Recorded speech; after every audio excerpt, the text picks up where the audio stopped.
I'm going to go ahead and call our meeting to order. This is our June 6th Town Council meeting. If we could have a roll call, please. Morris. Yes. Edwards. Here. Woods. Present. Lee. Here. Cottle. Here. Costello. Present. Aiken. Here. Great. All right. We have the privilege of having Reverend David Monroe with St. Michael's Evangelical Church here this evening. Is he here? No. Not yet. Okay. We'll... I'll do it. Let's go. Pardon me? Yeah. Why don't we go ahead and stand for our Pledge of Allegiance?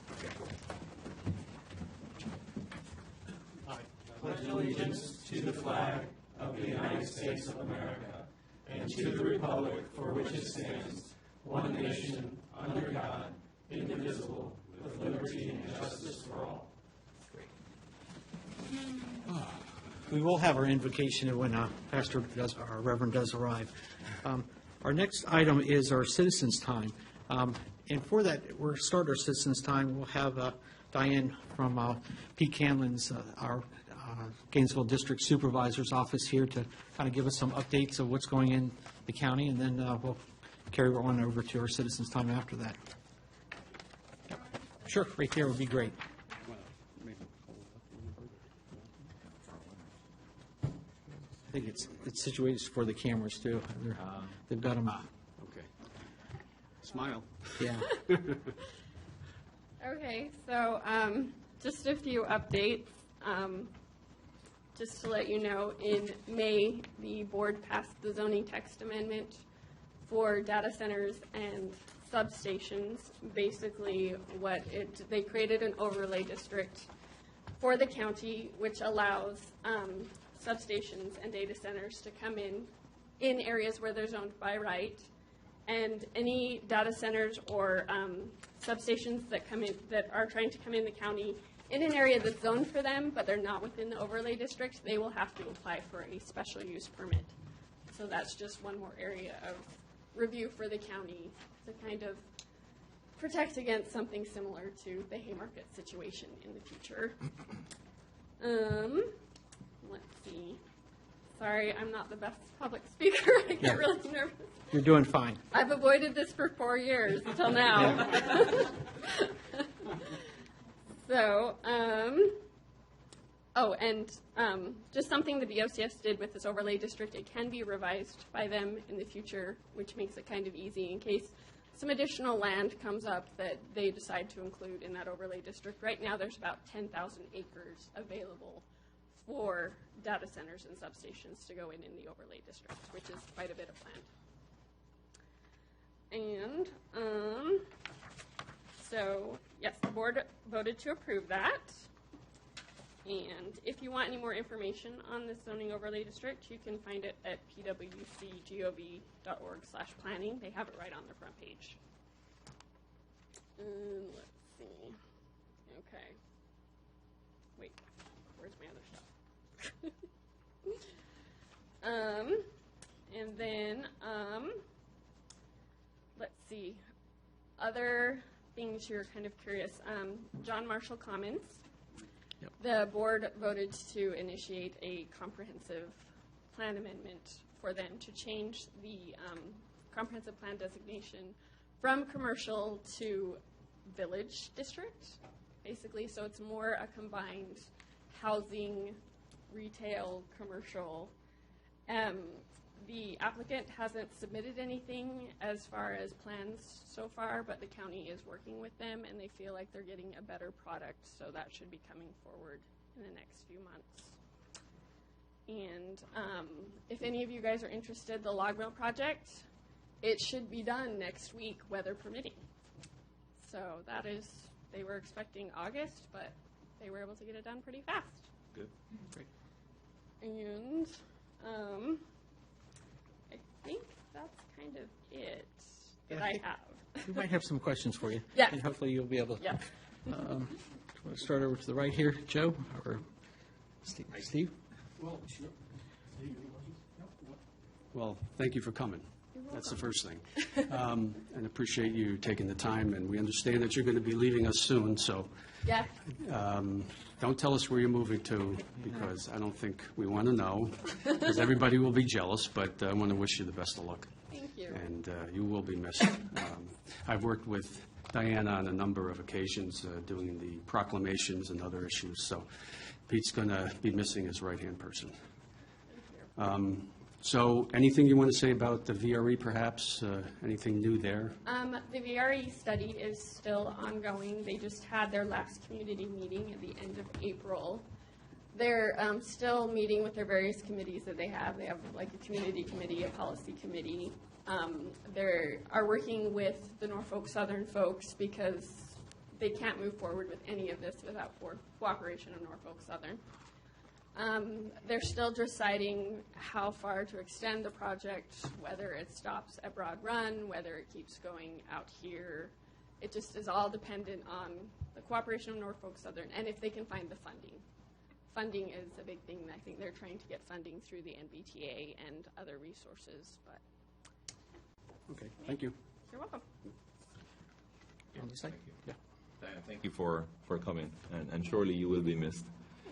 Question concerning the overlay. Yes.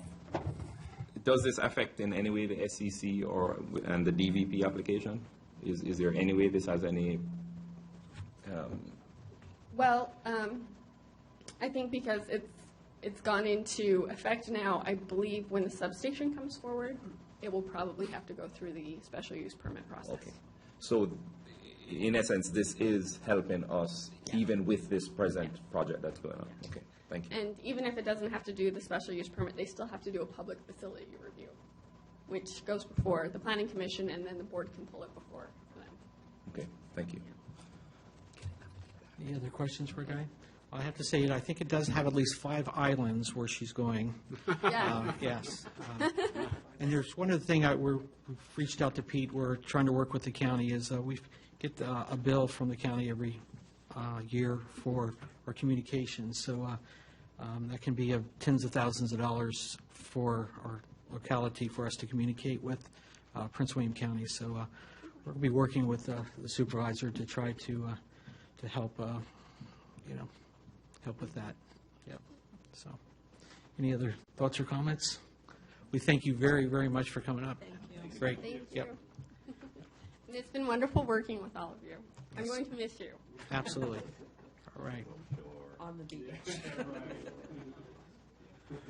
We also have the privilege of having Larry from Serve Our Willing Warriors to just give us a little bit of an update.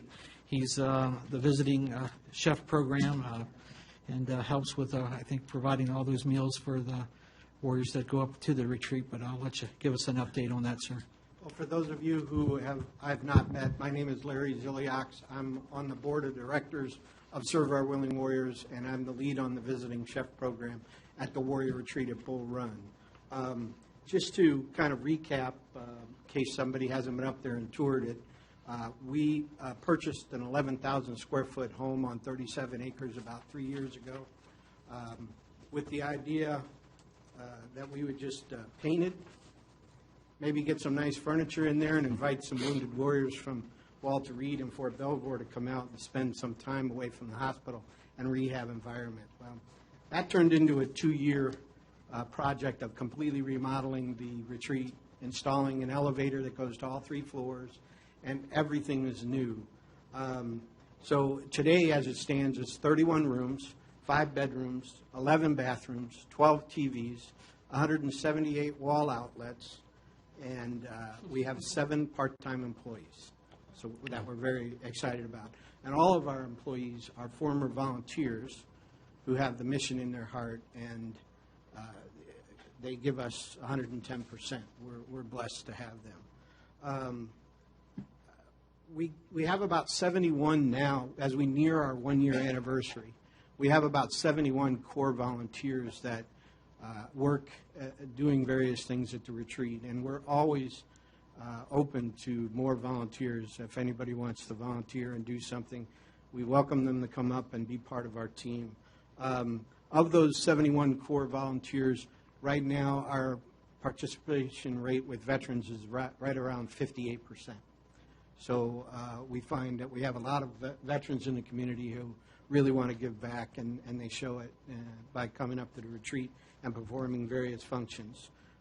Right now, our current count on Eagle Scout projects is 13, and we have, I think, 3 more underway or about to start. We've had at least 3 Girl Scout projects, including a Serenity Garden. That's very nice.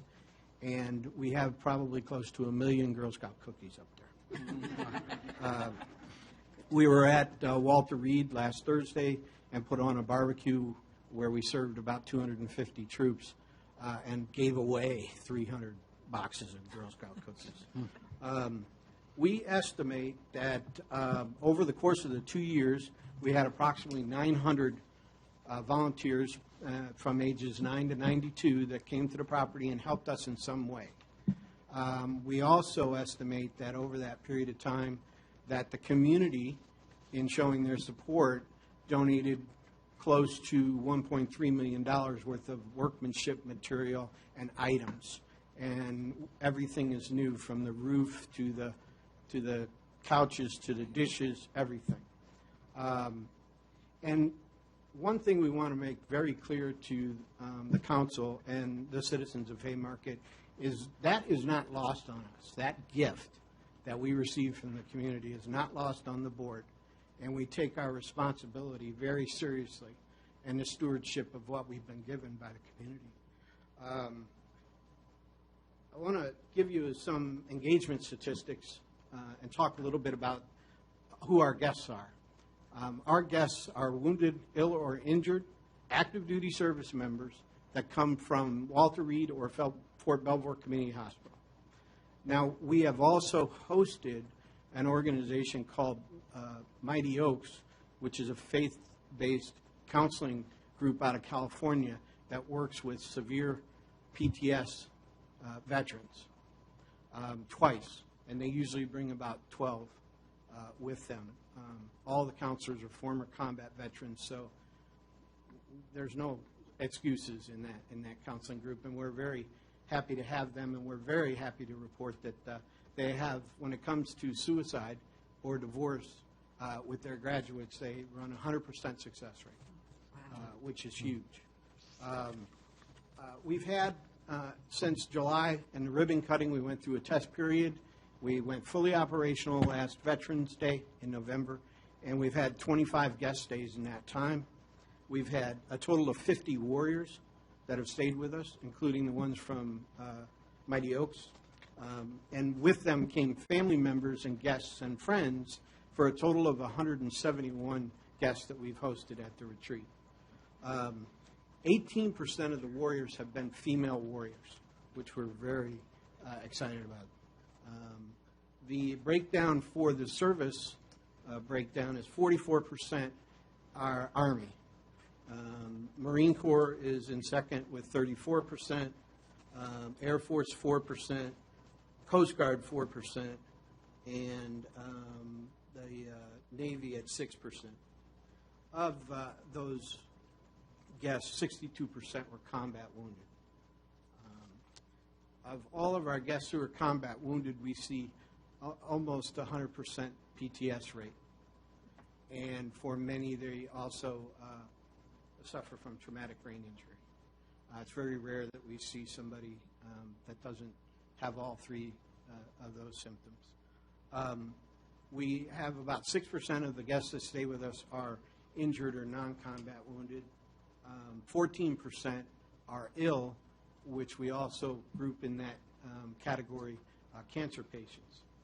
Walter Reed is the Center for Excellence, Service Center for Excellence for Cancer, mostly due to their proximity to NIH.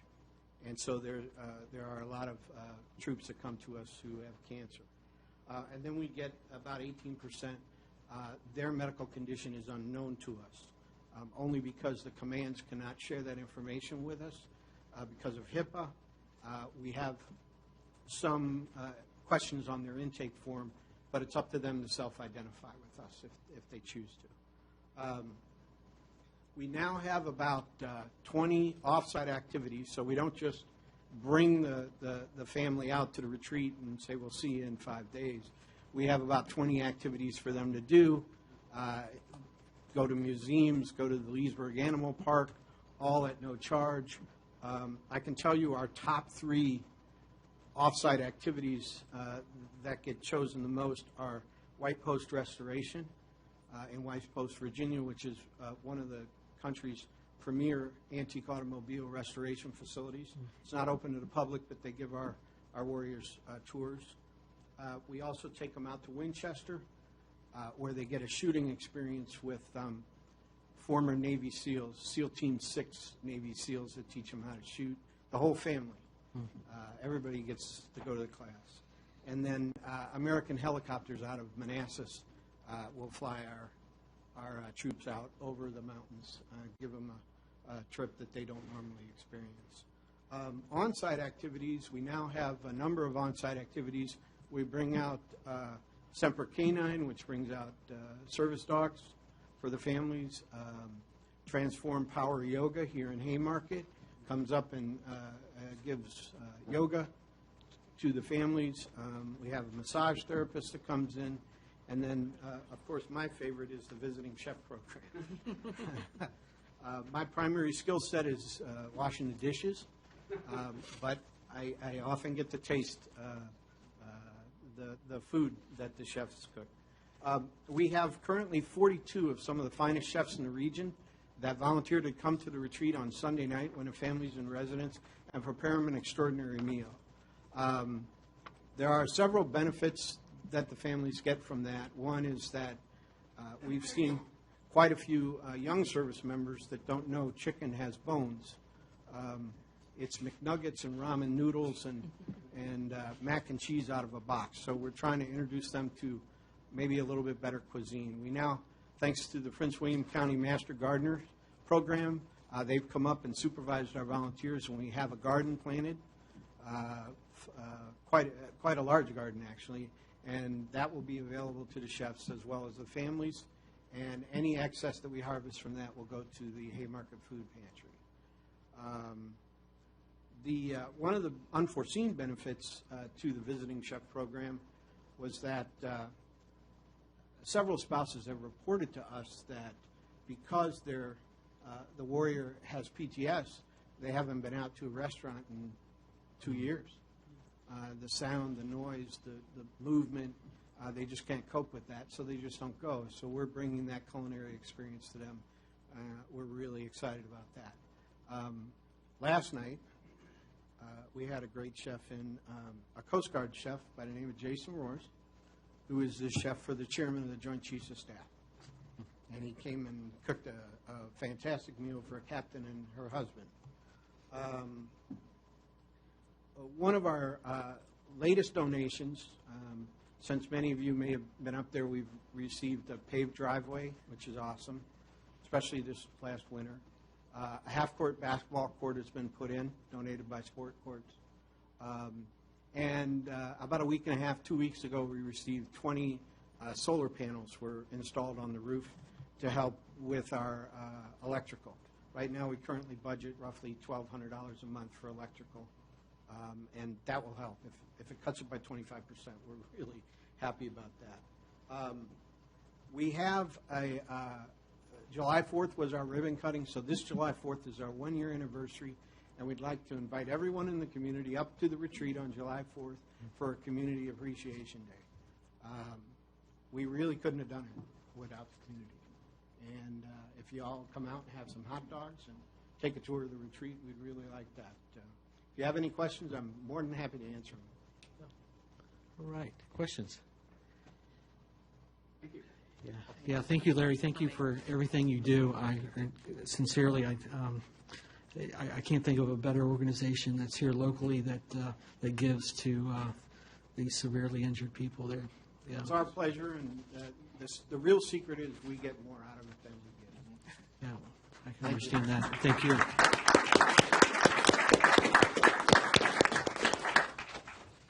We'll continue on to our citizens' time. If anybody would like to address the council, this would be your opportunity.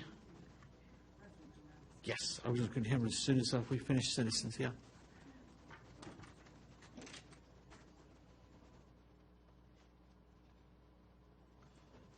Hello. Yes. My name is Frances Robin, and I'm new to Haymarket, not necessarily Prince William County, but new to Haymarket, specifically because we'll be opening a maternity home right across the street from here called Carry to Full Term. I have a little flyer. I'm equally as nervous. It's to give mothers an opportunity for a second chance, whether they are in need of housing as a result of divorce, relocation, job loss, or just a bad decision along the way. We're providing housing for up to 24 months. We plan to take in moms with maybe one additional child, but all the other moms, we're just hoping that we're able to help them, and the requirement is that they have to be pregnant, and they'll stay up to 24 months, and we provide a lot of services along the way. They're not coming to the house to sit and veg. No, they're coming to work. We put them on a plan that will be called Pathways, and the reason for it being called Pathways is we don't care what path led to the doors, but we're going to get them on a path of self-sufficiency and becoming more independent. We'll provide financial services and counseling to them, as well as spiritual and physical counseling as well. We will work with them to continue or finish their education, and if they're done with their high school education, we'll work with them through the local community colleges to get them started with preparing for something technical or a 2-year to lead to a 4-year degree. We'll be providing support to the community, and we would like to invite the community to come in and invest in the program that is Carried to Full Term. We would like you to come in and talk with mothers and share your story and share how you've overcome some difficult situations and provide hope for them. We're also asking that you invest in the babies, because we're going to have them for 2 years, and what better way to give a new person a start at life by showing them love, and that's what we're hoping to do. With the love that we've received from growing up in healthy families, we're hoping to be able to do that. And so far, most of the women that we've been helping, there isn't a guy in the picture. I mean, there was once a guy, but usually isn't a guy. But we're also asking, we'd like to invite the men to come to the house, because there are moms with a significant other, a man in the picture, and we would like to show them what healthy relationships look like, what it looks like to raise your child as a present father, a responsible father, and a responsible man. We don't want to take all this time to build and make whole these mothers, and they're going to go back into relationships with a broken father or broken man. So we'd like to invite the community men. We'd like to invite the churches. We'd like to invite clubs, groups to just come in and invest and create whole families, whole individuals, and send them out and become productive citizens. So we are Carried to Full Term, and we'll be right down the street on Fayette Street in the Yellow House. And we will possibly have keys in our hand before the month is out. So thank you. Thank you for your time. Thank you. Thank Do you you have very any much. questions? Welcome. Yes. Thank you. Any questions? All right. Thank you.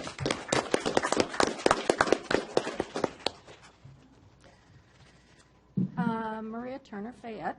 I had a couple of questions for the town council. It's going to be I'm sorry. Fayette, what's the address? Fayette Street. Fayette Street, What's the address? 6791. 679. Thank you.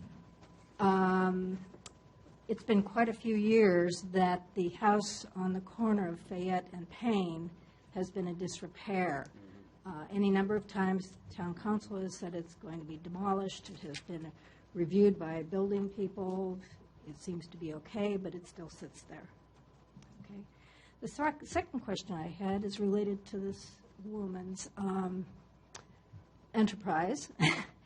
I had heard that something was going in there, and I didn't know how that could occur, because Prince William County says that only 3 unrelated individuals can live in a house.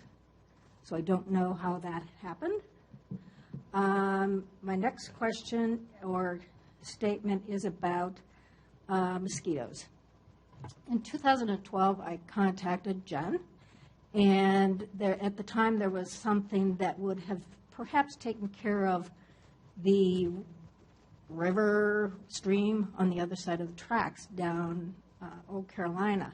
And apparently it didn't fit in, but at the time, in 2012, former Councilwoman Scarborough had been assigned this task, and nothing ever happened. The mosquitoes are still prolific down there. and because the water is stagnant. And last year, Prince William County mosquito control people came to my address and made sure that there was nothing there that would cause this overabundance of mosquitoes. And there was not. He had nothing to tell me to do. And had mentioned that I had done everything correctly to try to mitigate the situation. Problem that I have is both with the mosquitoes, overabundance of mosquitoes, and the fact that vehicles continue to speed down Fayette Street, many times crossing the center line, although it's not painted, and as maybe not this town council knows that there have been accidents on the lower curve, and one, in fact, was up in my yard. As a direct result of that, my daughter will not be coming to visit me in Chicago. She has said she cannot. It's not safe for her 2 small children. Just 2 weeks ago, a couple with a newborn and a kindergartner moved in behind me. And on the other side are 3 children, all 4th grade and under. It is a dangerous situation, particularly because any one of those children could have been walking home from school on the sidewalk, and the car was in my front yard. It was a head-on collision. So I will harp on that again. But I'm very disappointed that my daughter, although I understand her protective nature, she will not be coming. Thank you. Okay, thank you, Maria, and we'll definitely have our town manager follow up with a lot of these concerns. Any further citizens' comment? Okay, we're going to go ahead and welcome Reverend David Monroe to give our invocation, St. Michael's Evangelical Church. Reverend, if you want to also just tell us a little bit about the church and how often you meet and Sure. prior to our invocation. Please accept my apologies for being late. We've only been in Warrenton since April, and so I'm still trying to figure my way around, so I apologize, but I thank you for this opportunity. St. Michael's Anglican Church is actually what used to be St. Paul's Episcopal Church. We split from the Episcopal Diocese of Virginia in 2007. A legal battle caused us to lose the property in 2012. And so the congregation voted in 2007 to leave the Episcopal Church for theological issues and formed St. Michael's Anglican Church. We're a part of the Anglican Church in North America. We are conservative, traditional Anglicans, Episcopalians. Some people call us Roman Catholic light.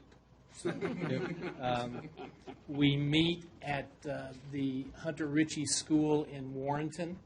It was the only elementary school in the area that had room for us, space for us. We are looking for a permanent home.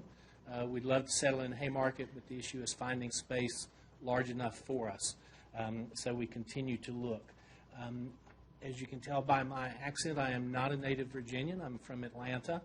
A native Atlantan, lived there for 60 years and moved here in 2014. I was widowed in 2013 after 37 years of marriage. Met a woman who lived in this area. We were married in 2015. I was hired by St. Michael's on January 1st, 2016, and so here we are. Well, welcome. Thank you. It's good to be here. Our services are on Sunday morning at 10 a.m. We do hold a public prayer meeting, study group in the church office in the QBE building on Thursday mornings at 10 o'clock. So anyone's welcome to come and join us. So invocation kind of late, but let us pray. No, that's okay. If we could all stand, please. Father, I give you thanks for this day, for the many provisions and blessings you've bestowed upon us. Help us to be wise stewards of all that you've given us. Give us eyes to see and ears to hear, Lord, as you call to us. And help us to be mindful of and responsive to the needs of those who do not have what we have. And help us to remember that we can always share out of our abundance because you are our provision and you are our health. All this I ask in the name of Jesus, who with you and the Holy Spirit reign, one God, now and forever. Amen. Amen. Thank you again for the opportunity. No, thank you, sir. We appreciate it.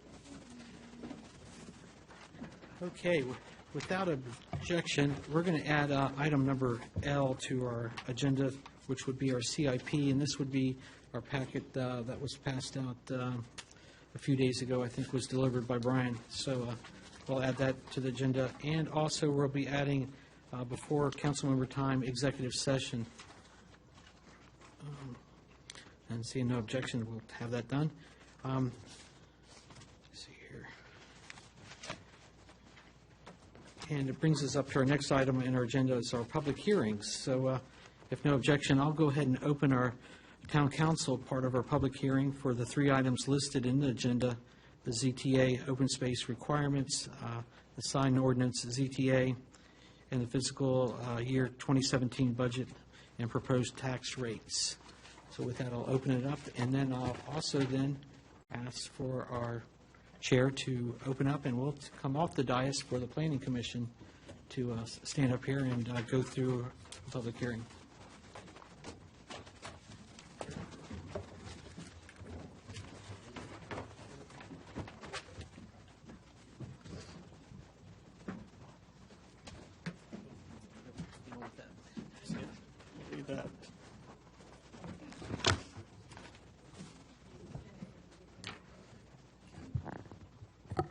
Mr. Chairman, I can give a brief overview of the item if you'd like for the public that's here and attendant.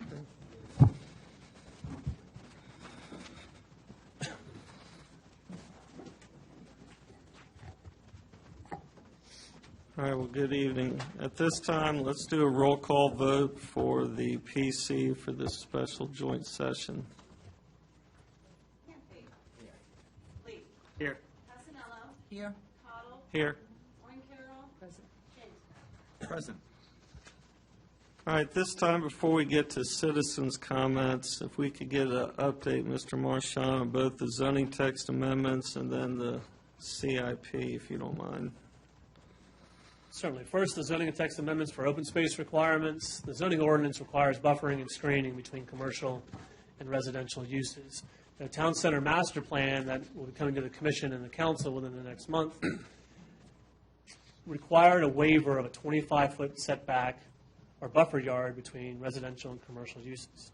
For those of you that are familiar with our perimeter of the property, that's quite a substantial, I wouldn't say taking of land, but quite an area reservation.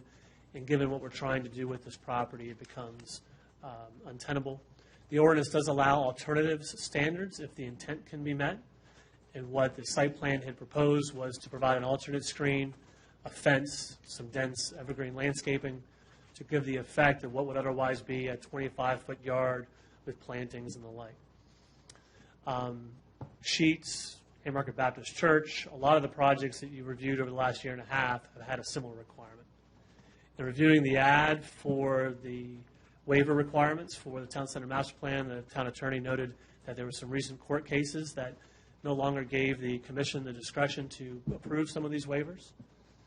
Our new zoning ordinance update is going to address the new buffering and screening standards, but as a quick fix, in order for the town center to move forward, we propose to have the zoning administrator serve as the role of the commission and assess whether or not the alternate standard meets the intent of the zoning ordinance. And hopefully we will, again, in the zoning ordinance rewrite, come up with a different standard for the 25-foot buffer. So that's the substance of the first item that's before you. Second is the sign ordinance. This has been quite an effort coming to you. It is a total rewrite of the ordinance. The consultant did quite an extensive outreach with a number of businesses in town, did some stakeholder meetings, did a best management or best practices analysis, compared ordinances of a lot of local jurisdictions, and with your input and public input, and also based heavily on some recent significant court cases, that is the ordinance that's before you this evening. Commissioners, last week you had talked about temporary signs in a 45-day.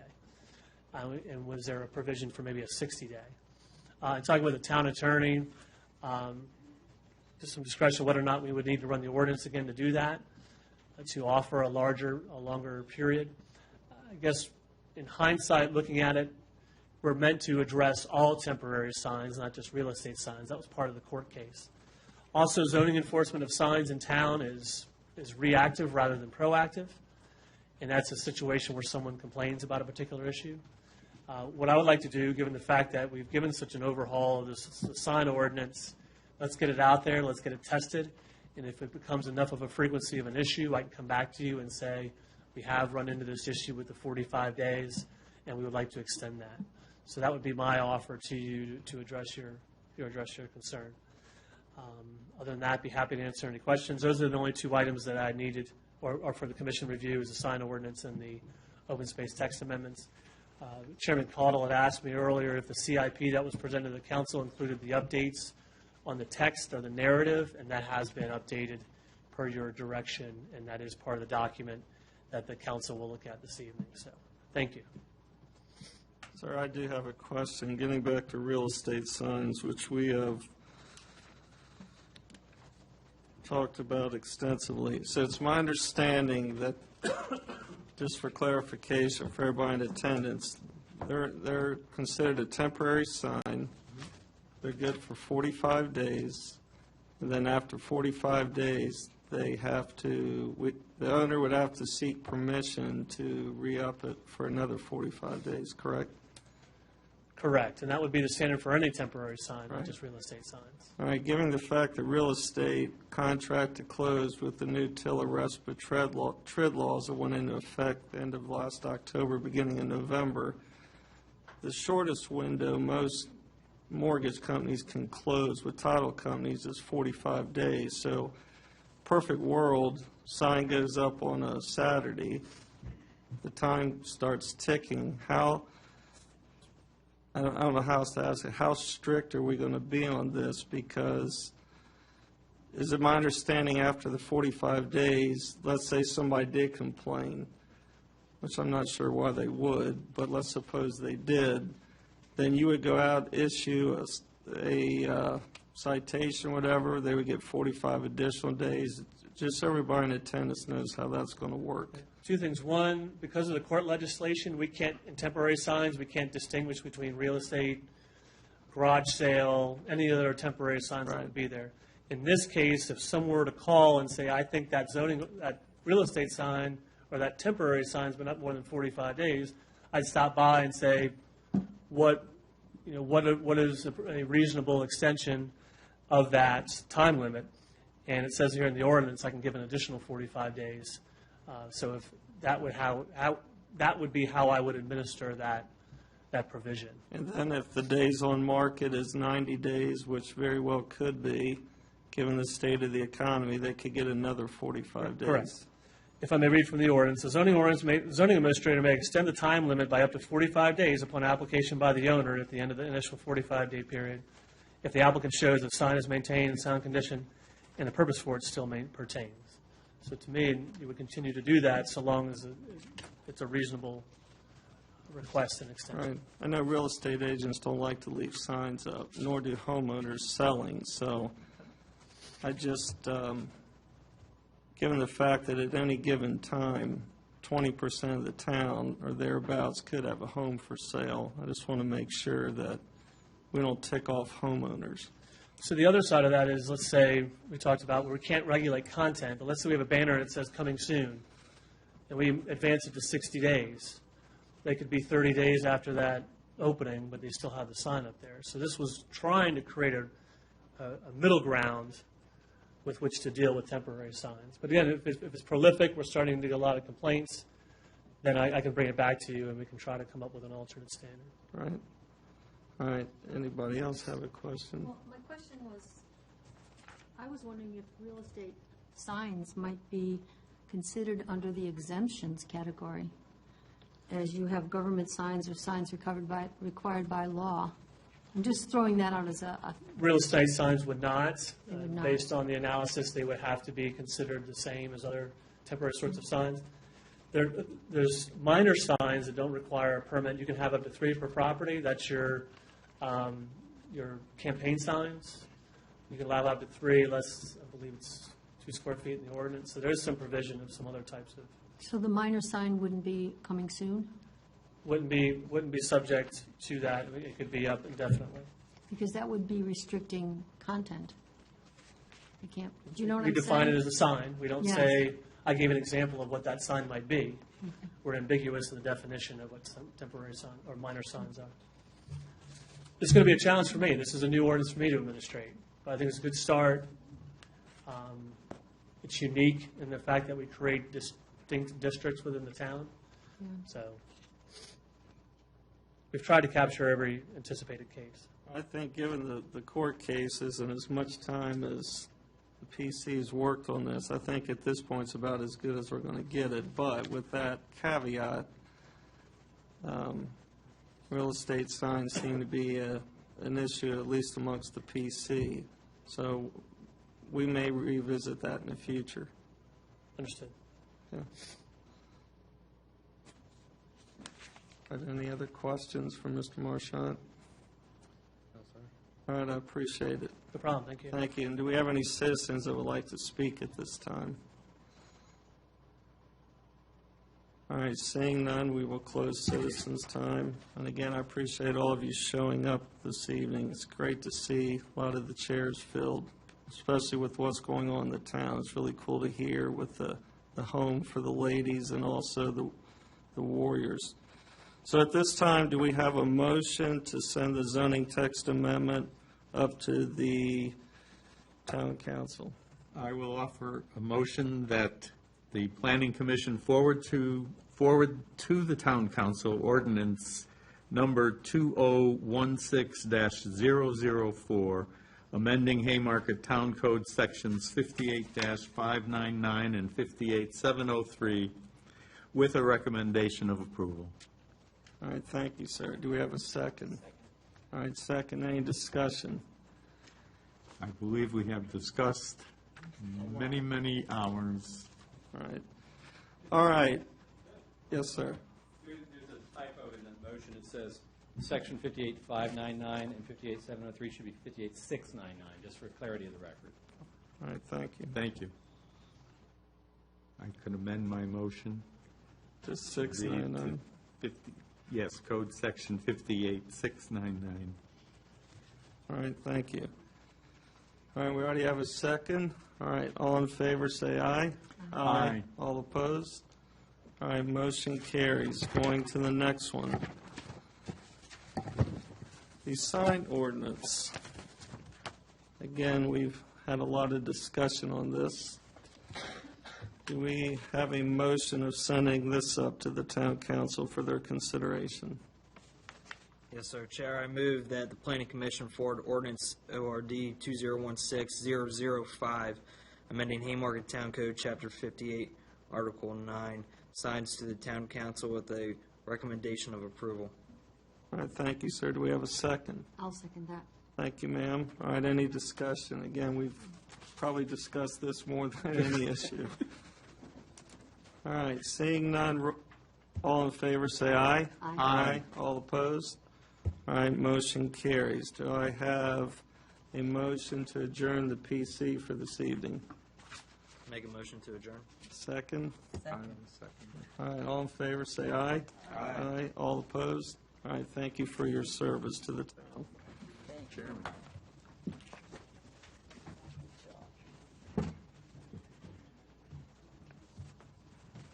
Thank you, guys.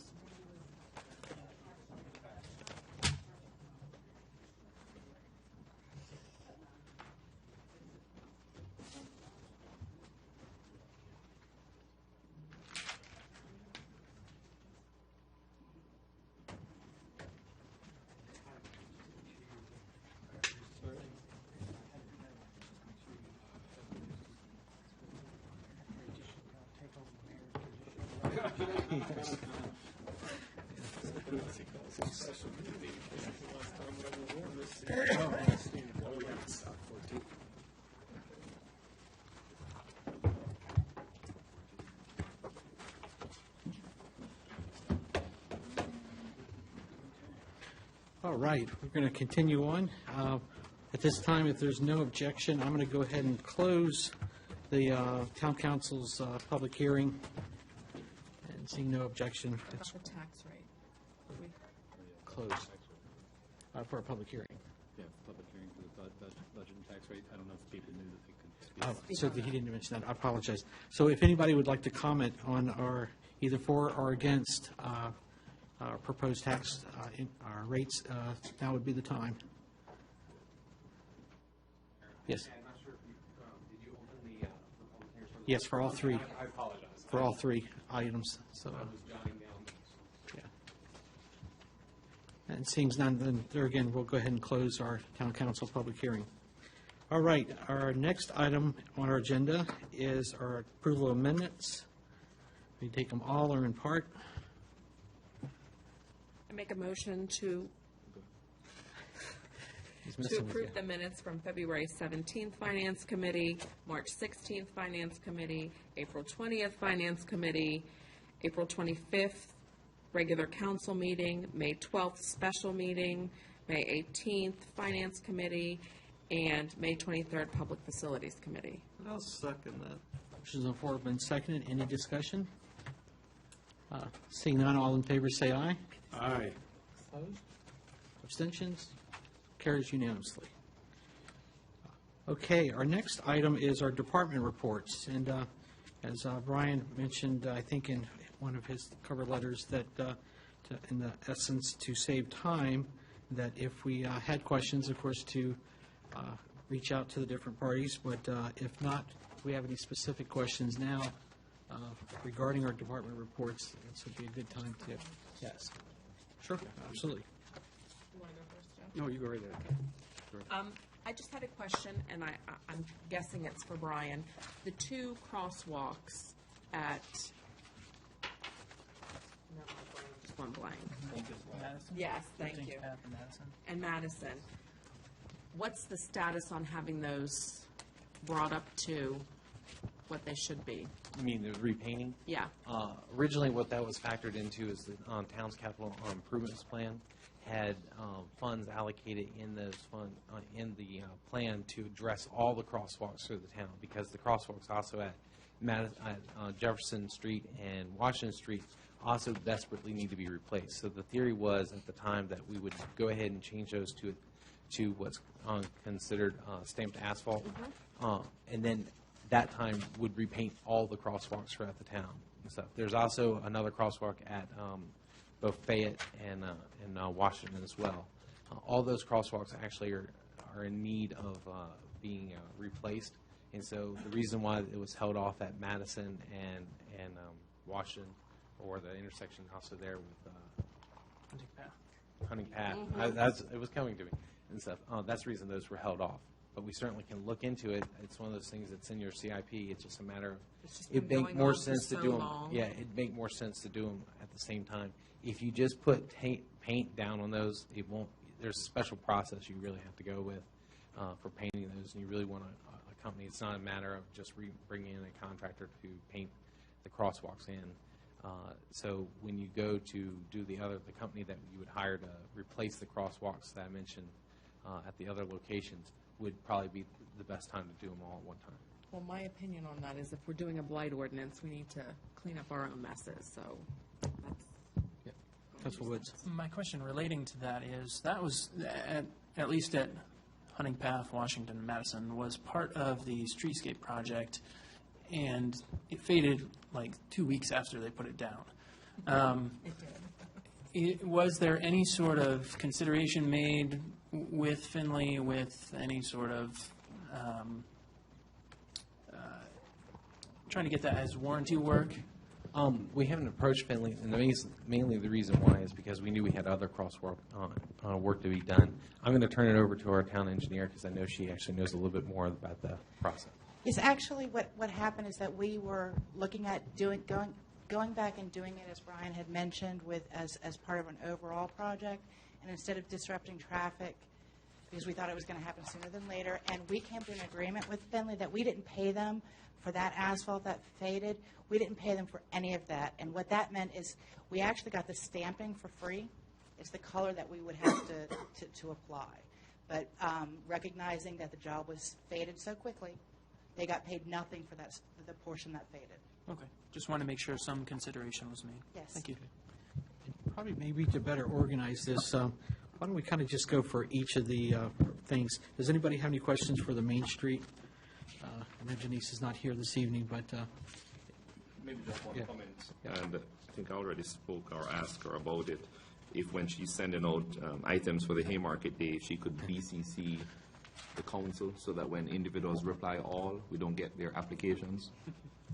So, Yep, absolutely. As a matter of fact, what I was going to ask her too is to have the Haymarket Day as kind of a reoccurring on her monthly report, so that way we can know how many applications are coming in and how that's progressing.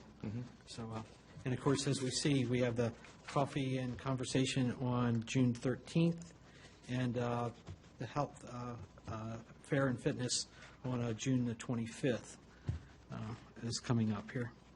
So nothing further for our Main Street Coordinator, our Treasurer's report. And as we saw, we had two inserts there that came in later, were the Hare River Master Plan budget as of 6/3 and the Town Center Master Plan budget. Thank you so much, Sherry, for outlining this. I had some questions for today, and I sent them to her, and she answered those. So there's any additional questions or comments for her? I apologize, I didn't have an actual report. I was on vacation when that was due, and it totally slipped my mind. No, that's okay. We've got the financials, and I think... I did give you all an updated one through today. So just to let you know, we're approaching the end of the budget year, and I do have our CPA consultant, Mary Earhart, coming Wednesday of this week to get us prepared for the end of the budget year. She goes through the books, helps us out if we need adjustments, journal entries, just to take a look, see how we're doing. Great. I'm sure Councilman Cottle likes to see that number there on the bottom of Hare River Master Plan. Yeah, as well as for our town center as well. So, any other questions for Sherry? Okay, wonderful. Next is our planner's report. Anything for Marchant? Yes. Hey, Marchant, can you speak a little bit about the tobaccology issue? Certainly. I also, the mayor had asked me to provide you a site plan update, so I have a list of those.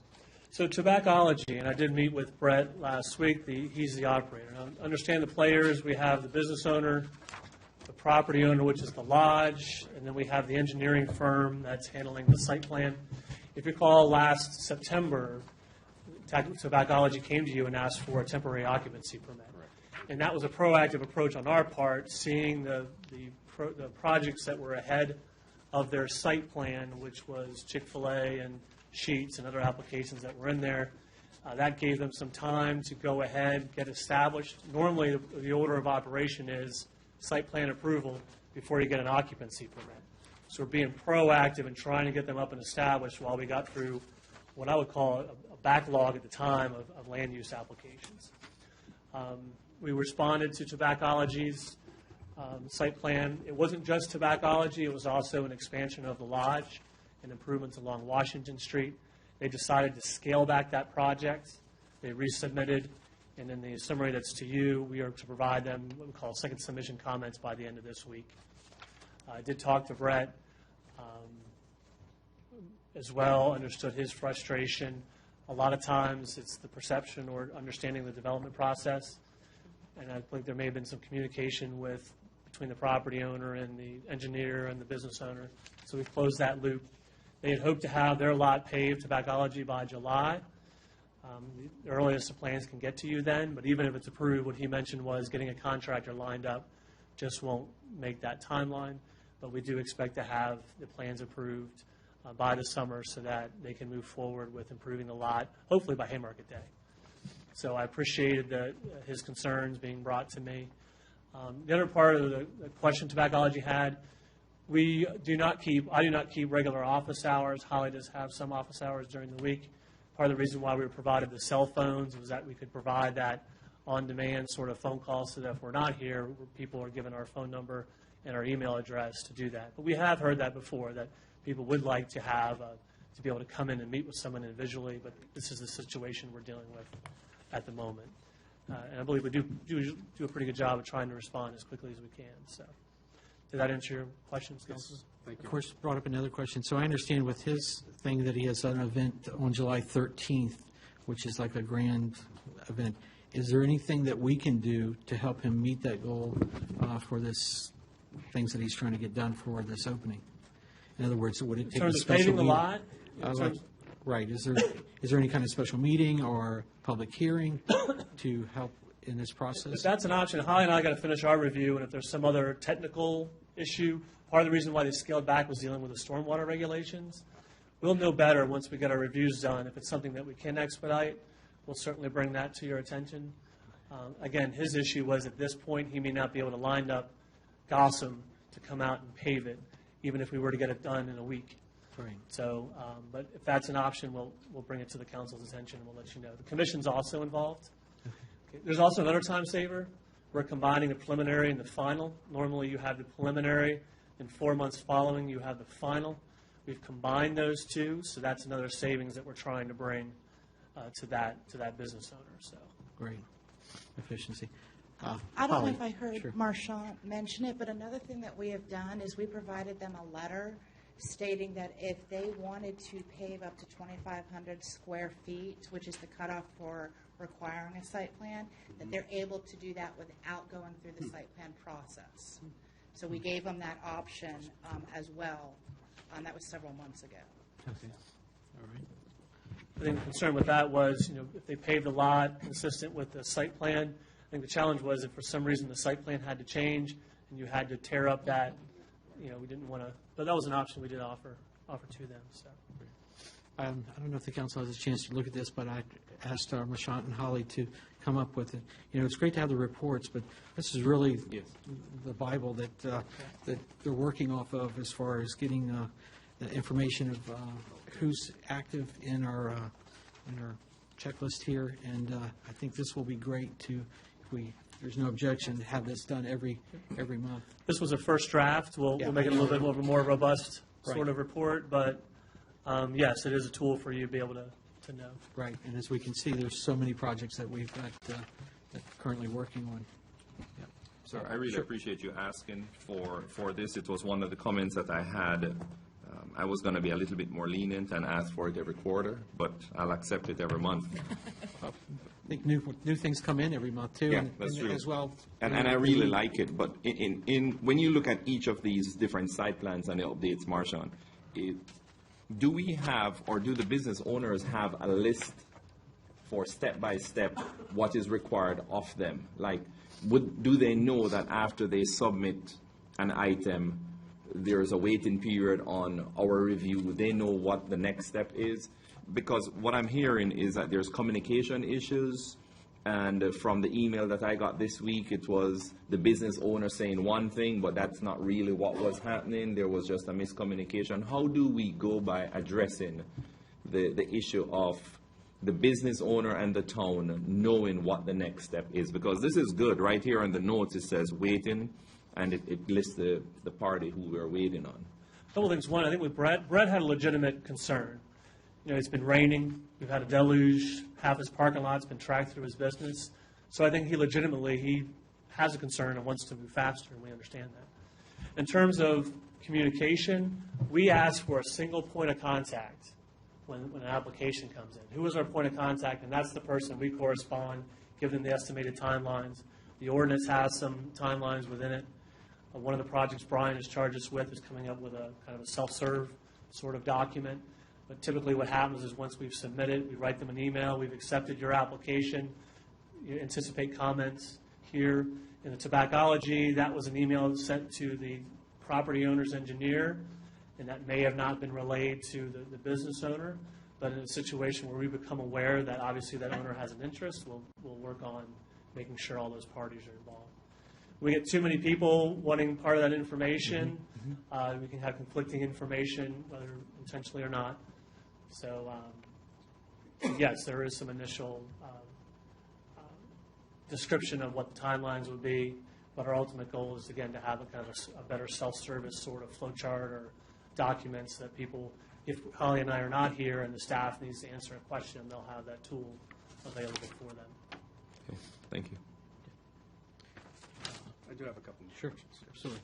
Well, I like this too, and I think having some deadlines or projected end dates and what have you makes a lot of sense if we can do that based on the statutory requirements on review time and response and what have you. So I think that's a great thing, and I appreciate that. I do have a question about Blight Street.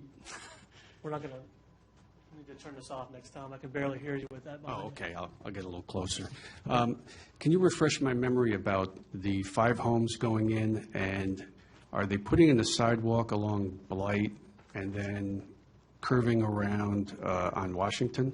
Or how's that being done, if at all? So they're required to put a sidewalk along.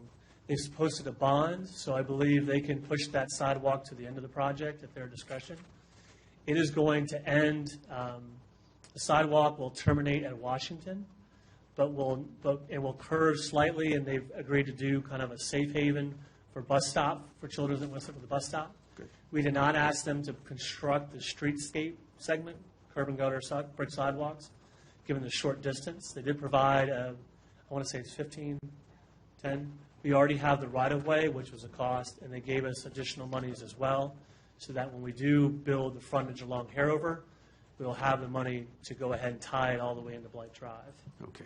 And the reason why, I mean, that's good, with the kids getting on the bus and what have you, a safe haven. And then we'll have an ice cream shop opening, and I'm just wondering what we can do to affect more safe crossing across Washington and to get to the QBE facility. And I think that's going to be a concern going forward once they open the shop. You'll probably see a lot of people wanting to go there. So it's crossing from Evergreen, right there. Green Hill. Green Said Evergreen. Well, All these Evers and Greens. Well, Green Hill, Haymarket Station, anybody through town Right now you walking have on the the south side. sidewalk on the south side, right. how to get them across. Right. We would want to do it at the intersection. I can talk to Holly, and we can see if they have funds that are available to provide a crosswalk.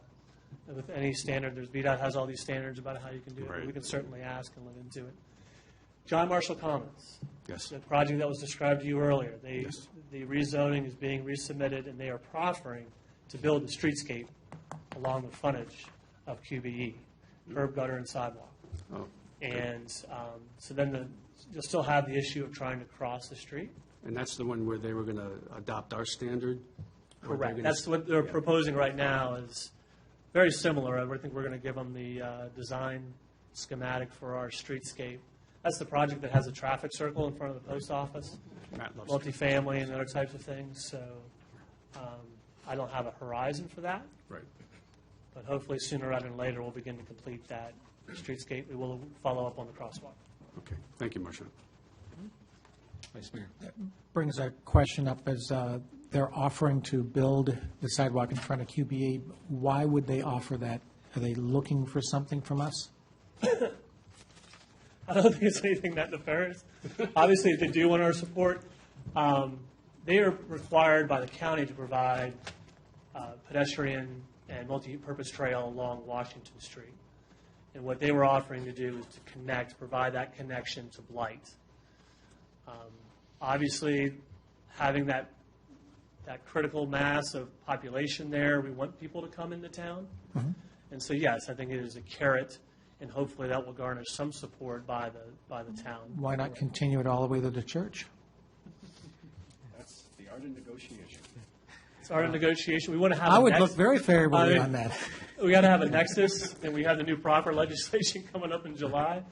But I think they felt that there was a nexus to say, okay, complete our streetscape to Blight Drive. I was just curious what the motive might be.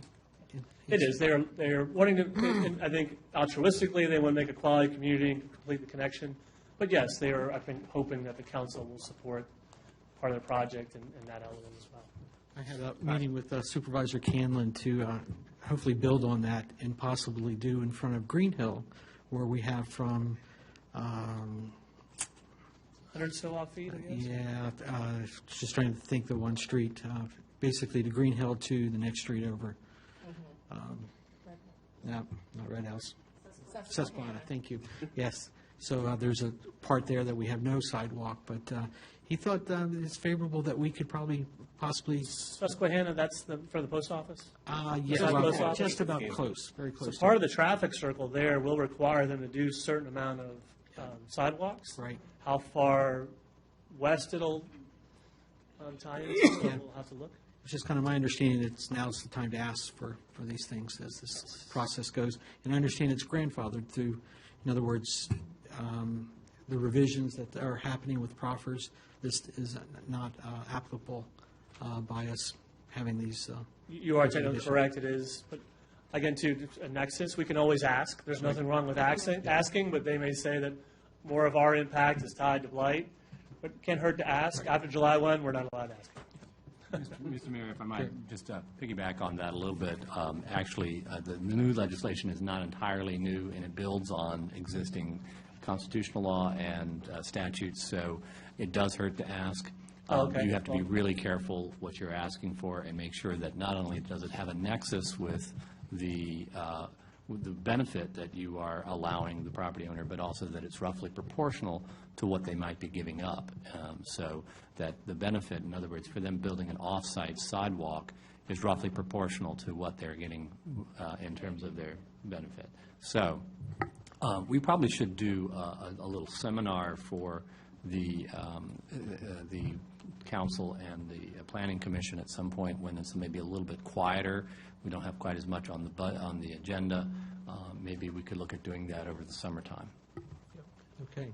Thank you for correcting me. But I do believe that the connection to blight would have that nexus and that connection. So Definitely. I'm sorry, Councilman Aiken, I gave you the wrong advice.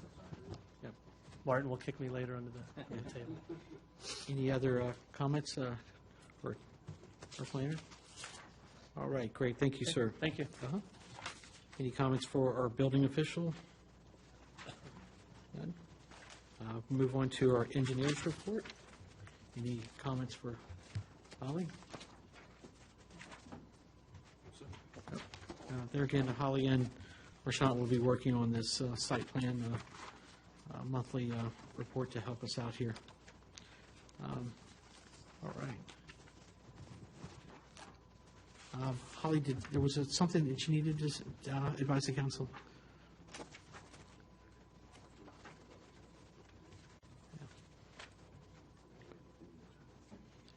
Yes, I just wanted to let the council know that on the pedestrian improvement project, which is the shared use path that we're extending, we are getting close to settlement on the right-of-way negotiations.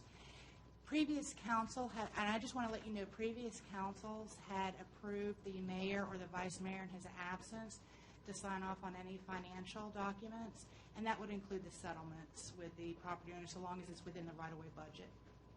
So I just wanted to let you know that. Okay. All right. It's a little different. For anybody that went through the enhancement project, it's a little bit different just because we went to condemnation on so many properties, so we had to have the town council involvement. Right. Okay. All right. Streamline. Yep, streamline, that's right. Our next item is our police report.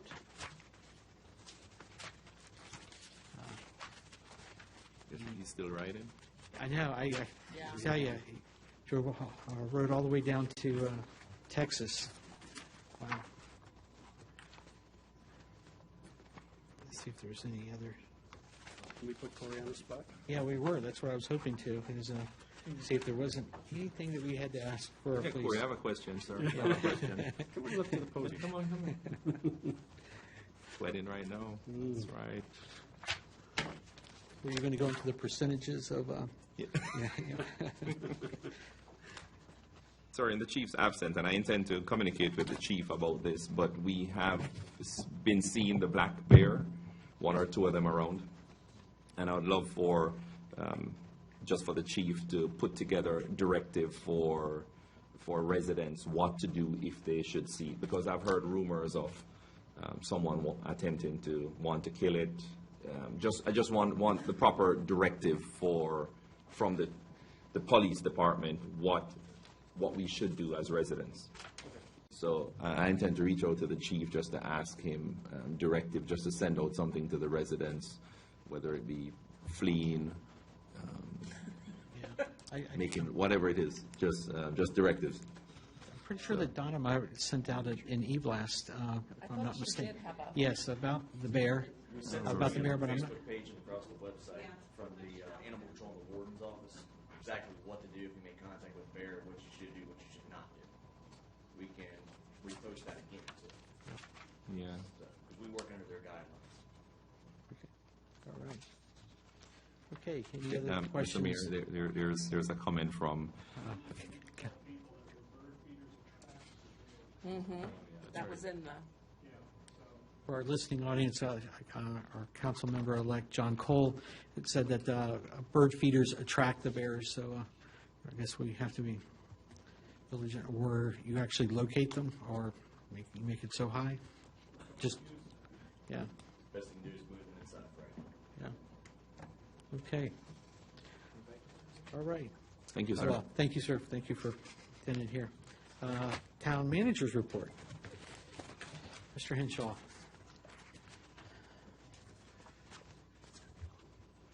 Thank you, Mr. Mayor, members of council.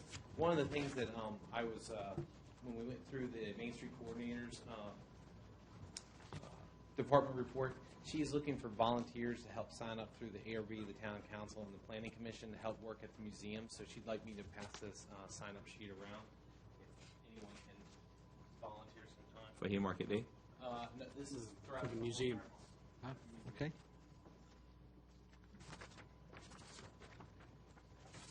I'm going to pretend like I'm signing. All right. Yeah. So it looks good on camera. You all can do that at your leisure, but if you can help, yeah, good. Thank you. Help her out. I know Denise would be very appreciative. One of the things I also mentioned added to your agenda tonight was the CIP. That has been updated since the last Planning Commission meeting. Tonight, we'll basically be looking to move that forward to your June 14th special meeting, which will be adopting the, everybody here all right? Yeah. We'll be adopting the town budget and the CIP at that same night, and that will be in their packet. With that, Brian, Yeah. if there's any questions or whatever, when do we need to send them to Jen so that way it can be published? As quickly as possible. Yeah, so when are you publishing, Jen? Close of business Wednesday. Okay, So if you have any, Try to get it to you Thursday. okay. All right. as mentioned, the changes that were, that came out of the Planning Commission meeting were incorporated into the draft that you have in front of you tonight. Also, one of the other things that I wanted to talk about was the sheds up at Harover. They were actually scheduled to come off the property this weekend. It was the work crew was slated to be out there on Sunday apparently, and because of the threat of weather, they were not able to go out. I spoke to the person who's interested in the shed. She will be hopefully sending out our crew this week, and if at latest it'll be this weekend. If they're not going, she said that she would definitely understand, but we are to proceed forward to the next person who might be interested in it. With the one shed that's on the backside, we're getting to a crunch time because the work that's going on with the Blight houses development, that's part where it is located is part of a swale that they're supposed to be doing, and so if worse comes to worse, they may move that shed. And if it makes it, it makes it. If it doesn't make it, then they can have what survive. So, but I did speak to her. She had all intentions on getting them off this weekend. She's working with a crew of volunteers of her own that works with her camps that she does, which is what she's going to use these sheds for, which would be outdoor classroom facilities at her horse training center that she owns right here in Gainesville. So they are working to try to get those sheds off this week. So if you see someone back there, that's what that has to do with. Matt, heard it. Yep. Is there any other questions with regard to my manager's report? Yes, sir, Harover property. The stones, Brian, that are out there and the gravel, when can we get all that cleaned up? In polling the majority of the council, everybody on council seemed to want to keep the stones for future use.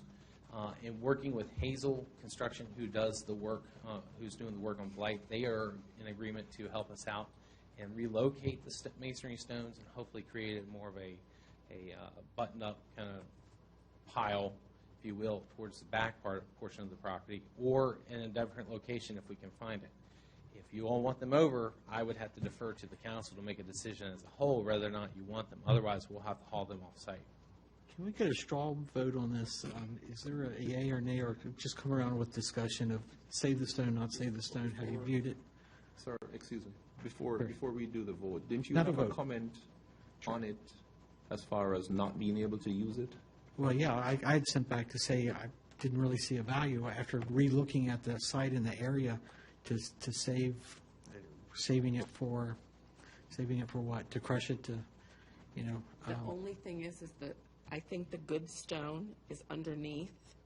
They just moved and like put all the bad stuff on top, and there is good stone underneath there to do the fire, whatever we were going to do, the fireplace or whatever. So I don't know how you take what's on top. It's when they started to move, they just kind of consolidated. There was a pile of good stone.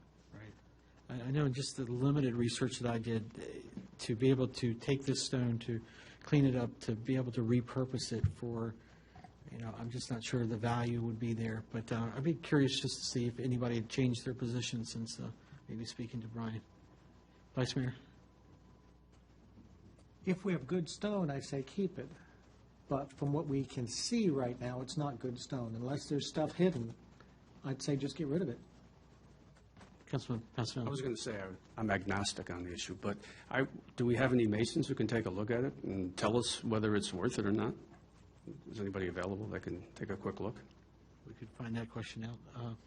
Matt? Since I look at it throughout my backyard and my neighbors, I would say it needs to go sooner rather than later. And those two sheds, I feel the same way. I'm all for keeping the well house. I would also like to see us paint the garage. I was walking out with Mr. Snyder the other day, and it's in a state of disrepair. And, you know, we get back to Councilman Edwards here, the blight. That blight, a long blight, has been there for an awfully long time. And I know when Mr. Landry tore that off, I was there when he did it. I mean, if there's some good stone under it, but I question how much good stone's under it to build a chimney. It's just an eyesore. It's just unfinished, and it needs to be finished. I'll add my comments. I would, you know, I was there and spoke to Dr. Landry as well. His intent was to try to save as much as he could, but after taking it apart, there was no keeping. It would be cost prohibitive for him to try to reuse it. There again, that's his opinion on that. So, Councilman Woods?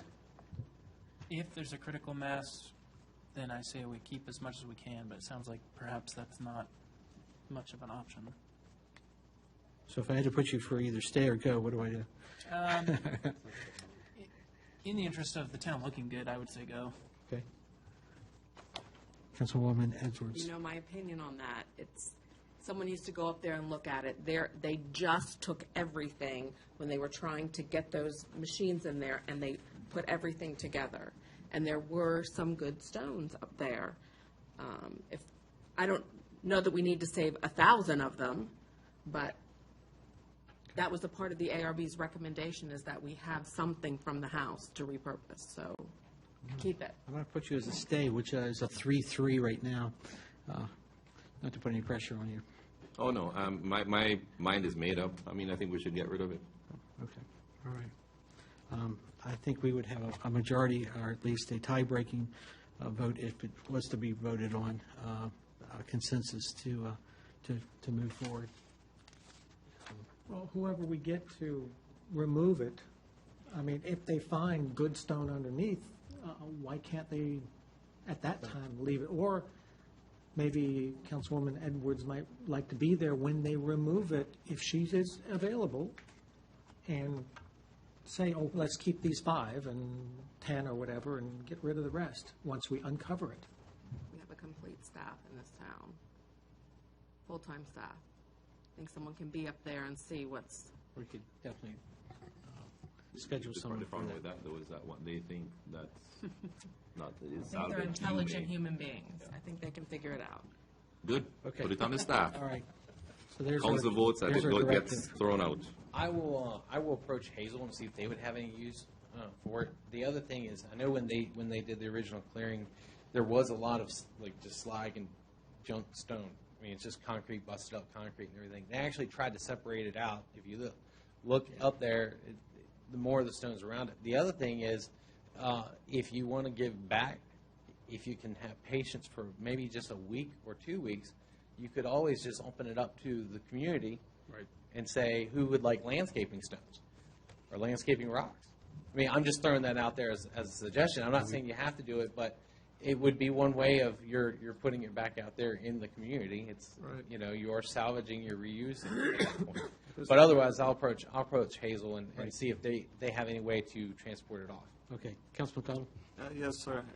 And this is not by no means an attack, but I think the community's been extremely patient for the last 10-plus years on that whole project. And my neighbors, of which I'm a part, that row of homes there along Dogwood, we look at mowers back there, we look at the Girl Scouts, the unkept garden back there, cans, trash.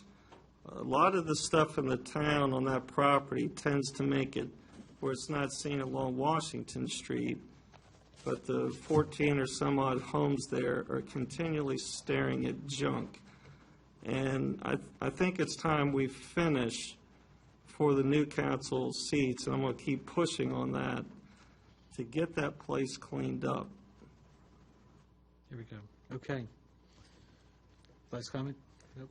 Nope, I'm good. Okay. All right. Back to your, sure. Sir, maybe we could, during this time between now and getting it taken off, open it up. Say, hey, who wants to go grab a stone? Go grab a stone. Take your truck up there, go load whatever, take it off. Maybe some enterprising individual will make it a pet rock show or something. Yeah, just go. Is there a problem with us offering it to the public now? Go grab a stone. It will take some time to coordinate. I mean, you got to figure out if Hazel has, I mean, I think one of the other things is VDOT would be worth reaching out to see if they need any additional fill. You know, ideally, because if not, town's paying haul that off. And we can tell you from the just the dumpsters for debris. Yeah, I saw and that. stuff. You got to make sure you get the right kind of dumpsters and stuff because you're talking about just nothing but rock. By weight, that's going to be expensive. So weight, you're exactly right. So if we can open that up as early as tomorrow, first thing tomorrow morning, and just say anyone that's interested in it, pull up, haul it out. And so if we do that and we move this and clean this up quickly, are we going to be able to then get up there and seed sooner rather than later? Yeah, we're going to need to seed as soon as possible. Originally, when meeting with Councilman Morris, from a public facility standpoint, we originally were going to wait till more of a better planning season towards August, but really we need to take care of E&S issues that we have up there, so we're going to need to seed it as quickly as we can. It's going to need to be regraded. It's been graded some, but with all the pelting of rain we had at the beginning of May, we're going to have to look at seeding it as soon as possible and have it regraded. Mr. Mayor? Yes. You know, I'm looking at the budget on page 5. We budgeted $310,000 for that property. We've spent $37,393.01. We've only spent 12.1%. It's also a hazard because I see kids climbing on it. A lot of the children back there are playing on it. So not only is it an eyesore, it's a public hazard for people back there. You know, I've heard a lady speak tonight about mosquitoes. I mean, it's ungraded. It was like a pond back there the other day when it rained. So again, I would encourage the council, let's finish what we start. Go ahead. Why didn't we take a vote a while ago? Why didn't Get we an opinion or something? Well, no, we got a majority opinion to. So we'll to just move act on forward. it. Yeah. What else do we need? Well, I think we should. We're not going to vote again. It's not going to change. Let's act on it. Wasn't an actual vote, but at least a directive. Yeah, directive. Right. Let's move. Let's get rid of it. Okay. All right. We'll reach out to various different companies tomorrow to start that process. And if you see any cars tonight with the lights on, if you see any cars up there with lights on, yeah, they're picking landscaping stones, and that's fine. And stuff. So I think just for clarification, do you want us to open this up to the public while we're coordinating, until the time we're coordinating? Yes. That doesn't mean we're not going to move swiftly. It just means, do you want us to open it up to the rest of the public that might want it? We'll put it this way, is there objection to do that? Seeing no objection. Okay, we'll do that. All right. All right. Well, Mr. Mayor and members of council, I also have another announcement I'd like to provide with you all this evening. I know this evening's running a little bit long, but I'd like to read the prepared statement for you. It's with mixed emotions. I'm giving my notice of resignation as town manager for the town of Haymarket, Virginia, effective June 16, 2016. I'm leaving to explore new opportunities in the field of public administration and plan to obtain a position closer to my home. When I took the position of town manager, I knew that this would present a new challenge in my career, and I knew that I was ready for. Part of that challenge was performing at a high level while also traveling a great distance day in and day out. I thank the town for this opportunity. There's no denying that this position has presented its number of challenges, but has also produced rewards. I'm very proud of what we've accomplished in 3 years here in the town of Haymarket, and I'm confident in stating that we are better off today than when I arrived a little over 3 years ago. Some of the accomplishments that I'm proudest of include the following: stressing continuing education and training to staff and appointed officials. This includes our 5 planning commission members becoming Virginia certified planning commissioners, establishing retreats and goal-setting strategies for council, getting staff members to training and conferences, and sending our town clerk to lead, with other staff set to go in the upcoming fiscal year. Placement of in-house staff into positions that they've excelled in. This includes the treasurer, Sherry Wilson, and Main Street coordinator, Denise Andrews. Establishment of a town center plan from a town center master plan, and a creation of a collaborative Harover master plan for the town's first municipal park. The establishment of policies and procedures for day-to-day operations and for the town council. Instilling a level of staff appreciation for everything that they do that leads to the betterment of the town of Haymarket. I look forward to the next chapter in my career, and I wish the town of Haymarket continued success for a bright future. Thank you. Well, great. Thank you, sir. Thank you for your service. Thank you, Brian. Okay. We're going to go through these. Hopefully, everybody had a chance to review our agenda items. And we'll start out on page number 36, I believe, our zoning text amendment. And we have a draft motion.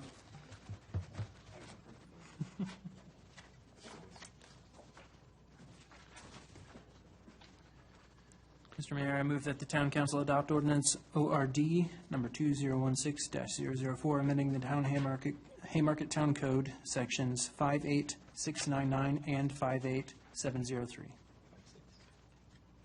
Do we have a correction on that? Yeah, 699, I believe I spoke correctly. Correct. Yep. Second. Seconded by Councilwoman Edwards. Any discussion on this motion? Roll call vote, please. Yes. Yes. Aye. Yes. Aye. Yes. Great. Moving on, we're on the next page over here. Excuse me. Page number 40, our sign ordinance.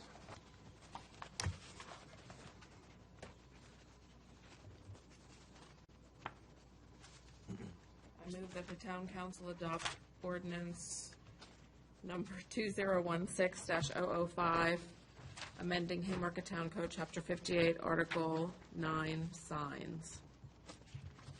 Second. Motion been seconded by Councilman Woods. Any discussion? Yes. Question for council. Page 42, section 58-336D. It's just a matter of format, council. Can that be bulleted, or is that not acceptable for form? Or perhaps D and then number 1, 2, 3. Yeah, we could do D in numbers, and in fact, we don't even need to make that as an amendment. That is something that the codifier can do. Okay. Another thing that I was going to point out that we probably want to ask the codifier to do is that the definitions are not in alphabetical order. Right. So Yeah. they Right. can fix that. We don't have to do that tonight. Very good. Thank you. The only other clarification I had was, which would be page 43, parked vehicle signs. Yeah. I see vehicle, but should vehicle be defined? Mr. Mayor, it's defined in the back. Okay, great. It basically is if you have an inoperable vehicle or a vehicle that's not licensed and you're strictly parking it there to get signage for your business, that's a prohibited sign. Car wraps. Tractor trailer? What's that? Tractor trailer without the... Tractor trailer, I think, would also be prohibited too if it's for that purpose. So it's not, tobaccology parked there truck in front of their business, that would not be considered a parked sign. So, But if they park it at BB&T? what's that? If they park it at BB&T? Even if parked at BB&T, so long as it's a registered vehicle, through the definition, they're allowed to have it. Good. Obviously, BB&T would want to give them permission. Questions regarding the motion? For a roll call vote, please. Edwards. Yes.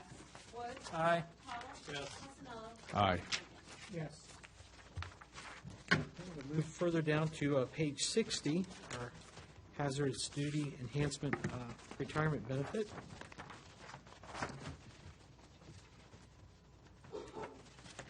Mr. Mayor, I move to adopt resolution number 2016-006, authorizing staff to establish enhanced retirement benefits for law enforcement personnel at the 1.70 multiplier rate.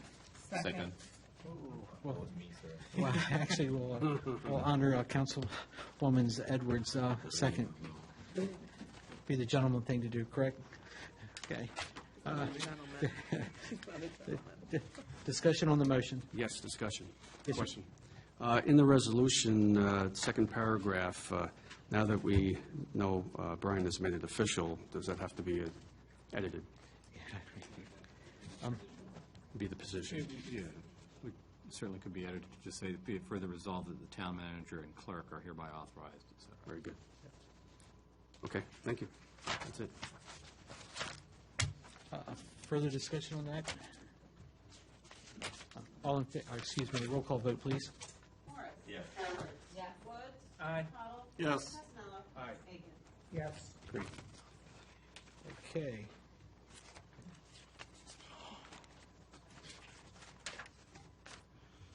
Our next item, page 71, we have our 2017 budget. But the Whoops. Oops, apologies. Okay, yes. Item number D, which is page 69 on our packet.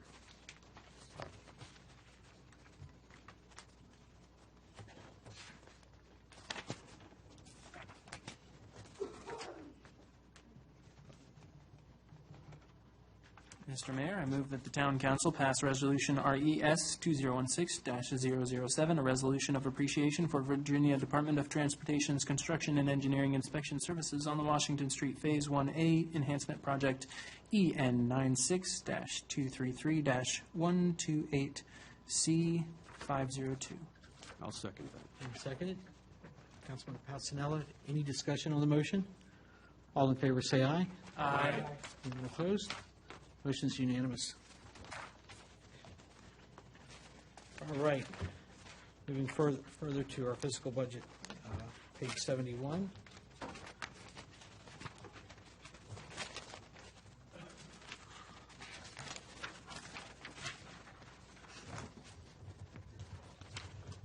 Right. We did give a draft that, I just wanted to see if you wanted to comment on that. Well, Mr. Mayor, I was going to say, we're prepared to do the presentation. I would say that at this point, you probably do not need to.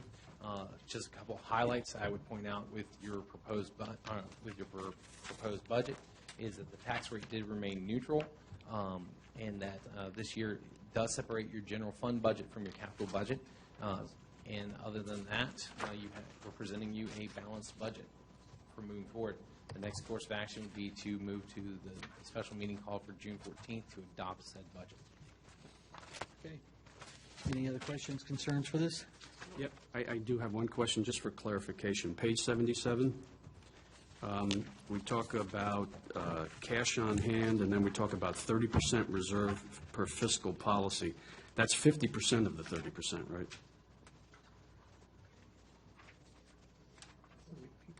That's 50% of the 30%. That is correct, Councilman Passanello. Okay. You already have an existing 30% or such Thanks, in the Virginia investment pool. This would be the additional amount to meet your 30% requirement in your current fiscal policy, and I would stress that. It's your current fiscal policy. Finance Committee is looking at the fact that you need to maintain 30%, or is there another appropriate or more realistic percentage for the town to achieve? Yeah, thank you. I just wanted to have that clarified so nobody would misunderstand there's more in that reserve than what that appears to be. Right. 300,000 more. Right. Are there any changes, major changes since our last budgeting work session? Okay. No, there haven't. The only thing we did was lower the tax rate to 0.126, and that keeps you tax neutral. None of the other taxes were addressed, or raised, or lowered. Great, okay. Next item, our VRE update. Yeah, I just had a Sure, quick one. I'm sorry. So, sir, excuse me, sir. So the 30%, is there going to be any change if the finance committee comes back to change that 30%? Will there be any change to the budget? Or does it need The to? reserve will be reduced, and there'll be more funds available for capital improvements, Okay. essentially. And there's no proposed time when the finance committee will get back with their recommendation? I think we're going to talk about it at the next meeting. We've already started talking about it, but there was more to discuss before we made a recommendation. Okay. I think we want. I think There we was no wanted. hurry for this Right. fiscal year. Right. I think one of the things we wanted was to get that report back, you know, the credit report. So we'll have that at the next meeting on the 14th, and then we'll be able to discuss in more detail. Okay. Perfect. All right. VRE update.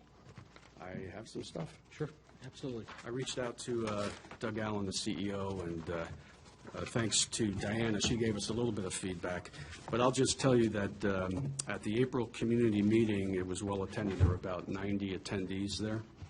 And VRE's observation is that reactions to the extension remain generally positive, with many folks very anxious to see service to the Gainesville Haymarket area. There's been no decision regarding a preferred location for a Haymarket station, either in town or west of Route 15. More detailed planning for both sites is currently underway. They were at the Manassas Rail Festival this past weekend. There were about 30 to 40 people that stopped by that were very interested. About 24 of those folks signed up to be on the mailing list. So that's where we're at. And we hope to get more details as they become available. Okay, all right. Our next item, any questions for that? Next item is a Dominion Virginia Power transmission line. We've asked always to put this on there. As we've probably seen, Delegate Bob Marshall's email that went out that as far as the staff report recommendations, that I think were very positive. I think it's something I'd like to, when we go into executive session, speak to legal counsel and to get advice on the specific matter when we do our exec session. Not sure if there's any other questions or comments regarding that. Well, I just for public consumption, because I'm not sure how many people are aware of what's going on, but if I could, just for a second, just read a couple of key points that's in the docket. What happened was the SCC hired a independent consultant to do an assessment of the need, of the undergrounding, of the environmental issues and everything else. So essentially, they found that I'll read it directly. They found that the I-66 hybrid alternative route offers the least impact to the project area. So that's really good news for us. And of course, there's always a caveat. However, should the commission find that the cost differential disqualifies the I-66 hybrid alternative route as the approvable route, we would suggest that the I-66 overhead route with the addition of the Walmart and Jordan Lane variations be considered. So we've got some good news, yet we've got to be in the game. We've got to stay on top of it. And one of the things I noticed on the docket were the number of people commenting, and we've got to continue to comment, whether you're a business or a residence. And you still have until June 17, the docket is open till, and that's when the hearings begin, the actual court proceedings. One other thing I just want to read real quick, I downloaded. Essentially, what the conclusion of the independent contractor was that it is for one person, one party, one business. And such, it would be more like an extension line. So that's also a very positive development. Now, whether the judges listen to that and take that into account, we'll have to see when they make their decision. But it's good news, but we have to stay vigilant and on top of it. So that's what's happening. Okay. Any other comments for that? All right, moving on. We're on page number 80 for our Planning Commission appointment. Mr. Mayor, I move to appoint Matt Cottle to the Town of Haymarket Planning Commission. His term is effective July 1st, 2016 through June 30, 2018. I will quickly second that. Discussion. Yes, sir. One question, Mr. Mayor. I just want to make sure it's appropriate that we can appoint him before his term is up on council. Well, I would assume that our attorney has looked at this matter in. I just want to Sure. make sure that we're Yeah. considering that. Okay. Yep. Okay. Well, I think they Dot our also, we i's, wanted cross our the t's. consistencies too. There was times in the previous past where we had council members and actual appointments had expired prior to their next meeting, so I think probably that's. Could I ask that the councilman amend his motion? Did I hear it right? You suggested the 14 to 18 position? The first one. Was that the first one? I would like to recommend maybe you amend that to the 7-0, July 1st, 2015 to the June 30th, 2019 open position?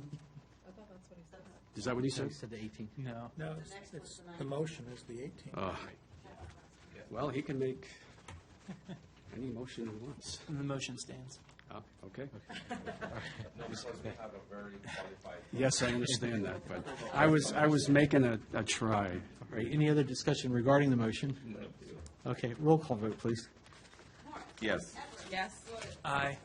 Yes. Aye. Yes. All right, great. Moving on, our page number 82. I make a motion to appoint Kathy Passanello to the Town of Haymarket Planning Commission. Her term is effective July 1st, 2016 through June 30th, 2019. I second that. Motion's been second. Discussion on this motion. Why not make it effective today? She's in it already. Her term expires. Oh, yeah. It's okay. Never mind. We're okay. Seeing no other discussion, roll call vote, please.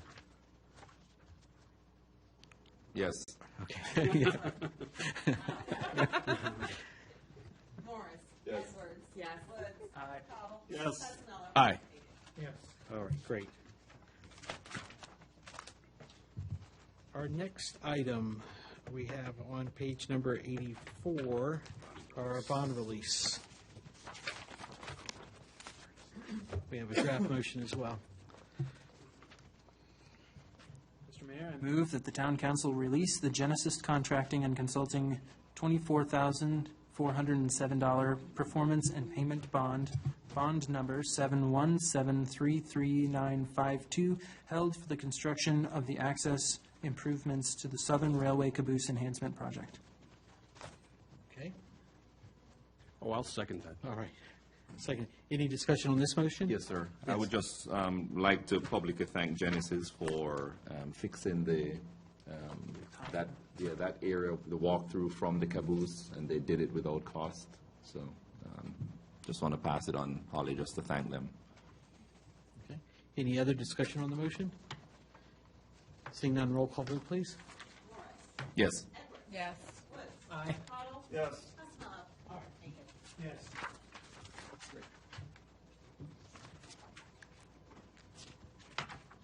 Our next item is our Business Investments Strategic Zone, item number 85. Go ahead, yeah. I was think going we're to say, on the Mr. Mayor, same wavelength I'll here. try to make this as simple as I can. Basically, you just need to make a decision this evening. Do you want it to go through the planning commission and the zoning ordinance, or would you like it to be a standalone ordinance? If so, then you basically staff would. Can you give us the options of the two and, or at least define that in the turnaround time for each one? I think the turnaround time would basically, obviously, if you refer to the zoning ordinance, you would be turning that over to the planning commission for them to look through the business strategic zone, investment strategic zone. If you decide to make it a standalone ordinance, that'd be something that come back to you next month, as quickly as that would be. It's important to understand, even though we chose the terminology zone, it's not tied to zoning. It's more like a strategic investment area. As a matter of fact, even through this process, you could even change that to a strategic investment area. What this is it's really a ordinance geared to really create a program that allows for incentives for redevelopment or new development in strategically located areas within town. We think this is your downtown core where you're also dealing with it. It's almost, think of it this way, it's kind of like working on your blight issue from both sides. It's not so much a fact of you're coming down with a hammer on blight. That might be one avenue you have to use, but the other side is giving encouragement to your local property owners as ways to encourage businesses and redevelopment of their properties. That would be the other end of the spectrum. So it's important to think of it as a strategic area. You can title it under zoning, or you can bring it under a standalone ordinance. That's my understanding. And it sounds like maybe the standalone ordinance might be a simplified process, obviously, as far as time. Mr. Mayor, I could add to that I have worked on this for Culpeper and Manassas, and it is something that we can bring back to you at your July meeting. Great. Okay. So if there's no objection, we'll have council proceed to. Is there any pros and cons of either way, other than time? Is there?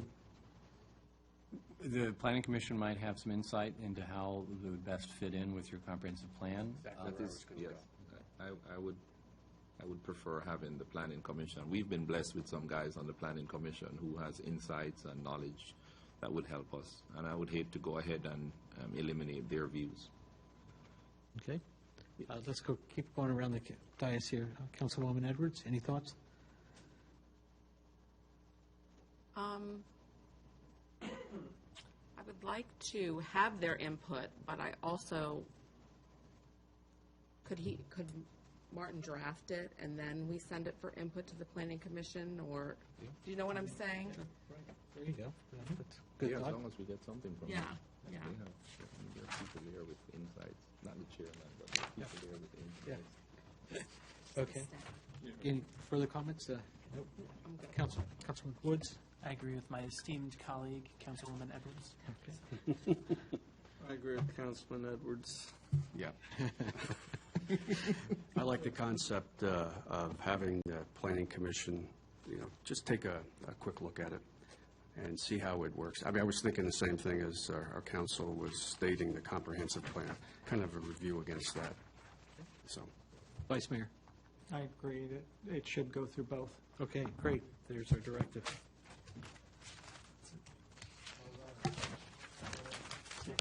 Our item L that was added for our CIP. Obviously, we'll be putting that forward through, so have that for our next meeting. To save time, I think we'll go ahead and go to our council member time. That way, before executive session, if we have any thoughts here. Councilman Woods. Well, as my last regularly scheduled meeting, I would like to thank all of you for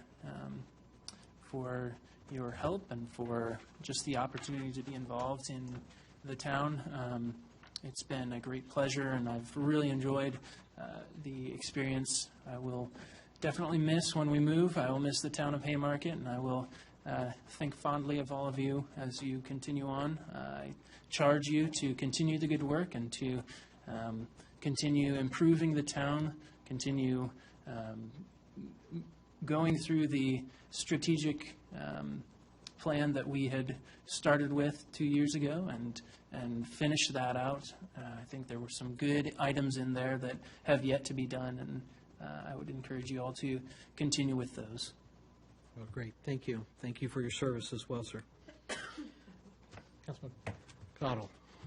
Well, I too, as I rotate off, just have four things. I really like to thank the citizens for allowing me to serve.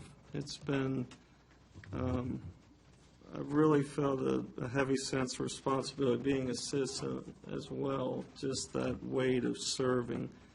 I'd also like to thank the council for allowing me to serve and being opinionated at times, Councilman Edwards. But, you know, overall, I've learned a lot. I've learned a lot about government. It's one thing to read it in a book. It's another thing to sit up here and hear people's comments and then try to decipher with some wisdom and come to a decision. I've also learned a greater appreciation for the staff.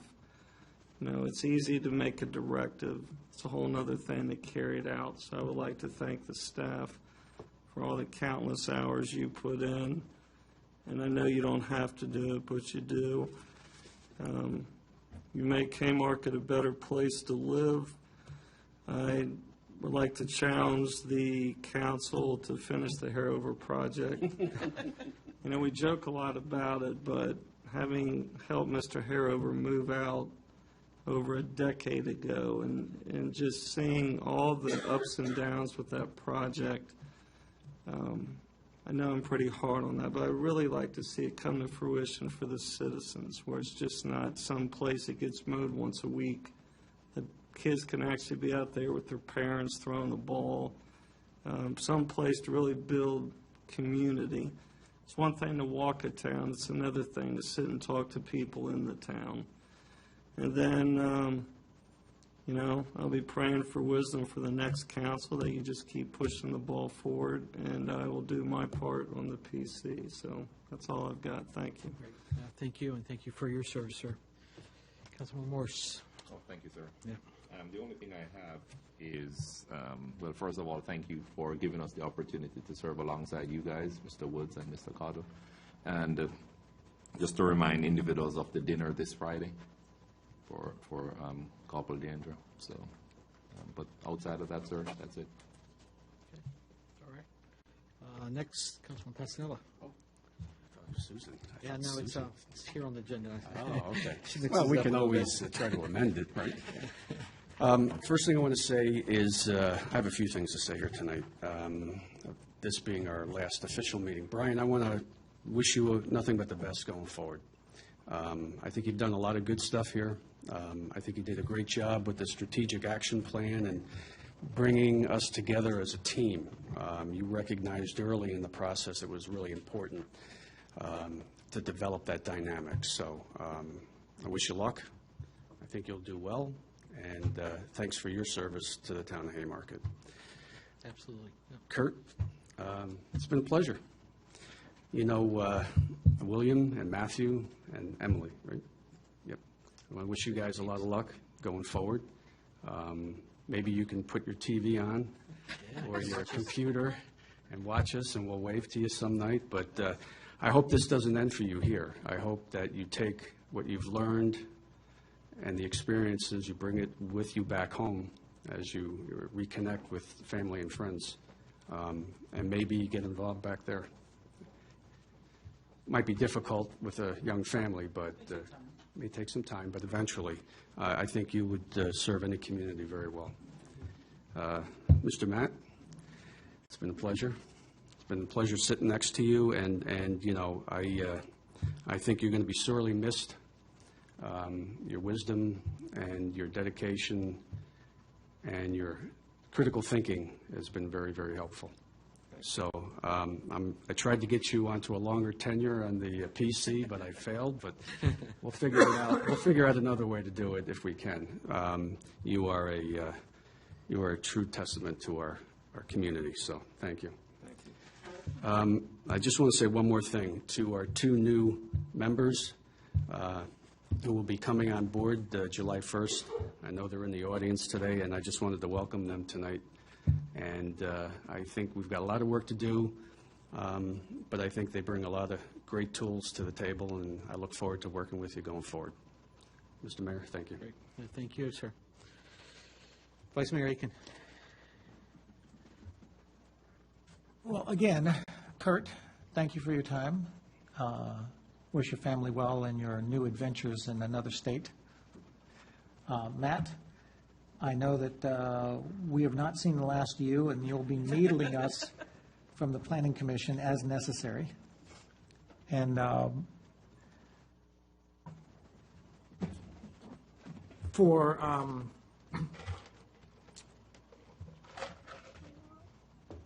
it's been 3 years since we met, and I helped hire you back then, and I appreciate the time you put into this council and this town for the last 3 years.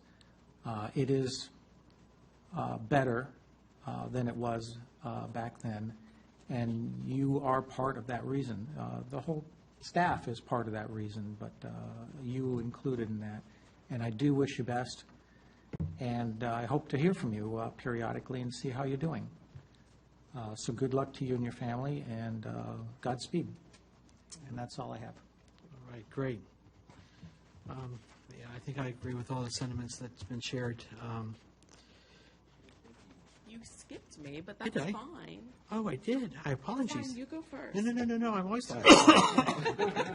Councilwoman Edwards, I I apologize. think everyone's spoken so well. I just had one small thing. Nicole Zemock has been on the ARB, and her family is moving on as well to Miami. Poor thing. So I have reached out to Bon Cavazos, who is a new resident in town. She and her husband just renovated remind me of the name, Marshawn, the McCormick House. They did a great job. There's an article in Haymarket Lifestyles, this edition about it. Everybody should read it. It's a really nice article. She has a lot of background in historic properties, so we're just waiting for her application to come in for the ARB, and I'm really excited. I think she'll be a great addition, so. That's great. Yeah. Well, good, great. Okay, there again, apologies. That's okay. Someone usually catches me on these things if I've already scratched off something that hadn't happened yet. But, so this weekend, two real good things going on.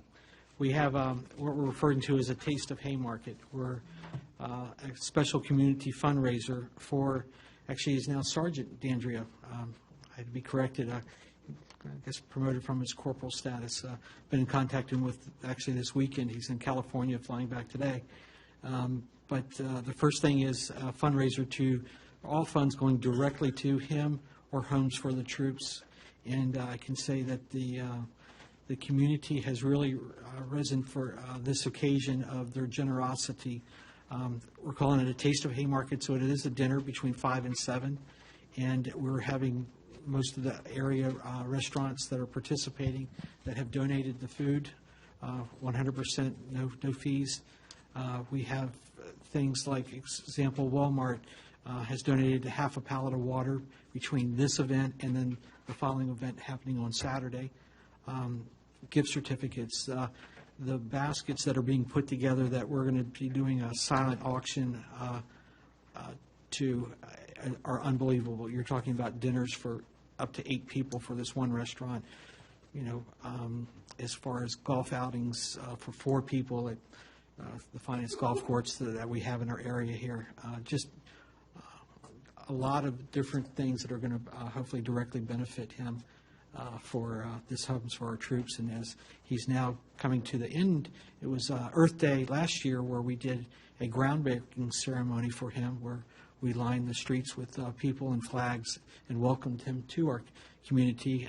Now it's getting close. His house is getting real close. So we have this one Taste of Haymarket that's going to be benefiting this fundraiser. There again, the town sponsoring. Suzanne and Connor Leak from Washington Street Realtor are one of the sponsors, as well as Rise Up Prince William for this event. They've actually the ones that have really coordinated and pulling this off to make it happen. So that's between 5 and 7. You'll see tomorrow morning a big sign out on our town green that advertising this event. And then we have for Saturday a volunteer day that will start at Mountain View, where they'll take volunteers starting around, the bus service starts at 9 o'clock that morning, where actually one of the Prince William County school buses has donated their bus and service to then take volunteers to the home further down on Lightner Road. So the way that the road is constructed and not having to be able to park, it was organized this way that they'll shuttle people back and forth to there. So between the hours of 10 and 12, they'll be outside making improvements to the home. For example, maybe laying sod, digging plants and stuff like that, putting around on the outside. You'll be able to see this specially adapted home that was built mortgage-free for this guy and his family. So that's a real special time. I think that will be a great community involvement if we can get people to really show that this is what it's about, embracing our community and helping out others. So we have those two important things. I think that's it for me. Yeah. There again, Brian, we couldn't have got here without you, and I sincerely, in all my heart, know that that this was because of the things that you have done have really put us on a road that we think have been on before. So thank you for your time and service there. With that, we have an executive session. We could have so kind to have the attorney bring us into exec for the matters I think we've discussed. Thank you, Mayor. The motion would be to the fact that the council is to convene in closed session to discuss the following. As permitted by Virginia Code Section 2.23711A7, consultation with legal counsel or briefing by staff and consultants regarding the pending case of Blue Sky Enterprises versus the town of Haymarket, and also under the same code section, a matter requiring advice of counsel, specifically the Dominion Virginia Power Transmission Line. And one other one. We have a carryover from our other executive. So it would be personnel. A personnel matter involving a town employee? Yes. Okay, that would be under A1, personnel matter involving a town employee. So moved. Second. Discussion on the motion? All in favor, say aye. Aye. Aye. Great. All right.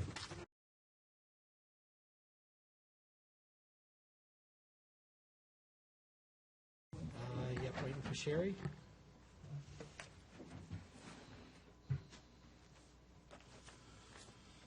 Okay, we're back. We go ahead and bring us back into session. The motion would be that have the council certify that in the closed session just concluded, nothing was discussed except the matter or matters specifically identified in the motion to convene in closed session and lawfully permitted to be discussed under the provisions of the Virginia Freedom of Information Act cited in that motion. So moved. Second. Yes. Yes. Aye. Yes. Yes. Aye. Yes. Great. Okay. Mr. Mayor, I move to direct the mayor to proceed, correct? To proceed as directed in closed session. Second. Okay, just clarification, Mayor and Councilman Mayor Passanelli. and- Yes. Yes. Mayor and Councilman Pascal. Any discussion? Seeing no discussion, all in favor say aye. Aye. Anyone opposed? It's unanimous. All right, great. Make a motion, we adjourn? Second. Any discussion? All in favor say aye. Aye. All right, thank you all very much.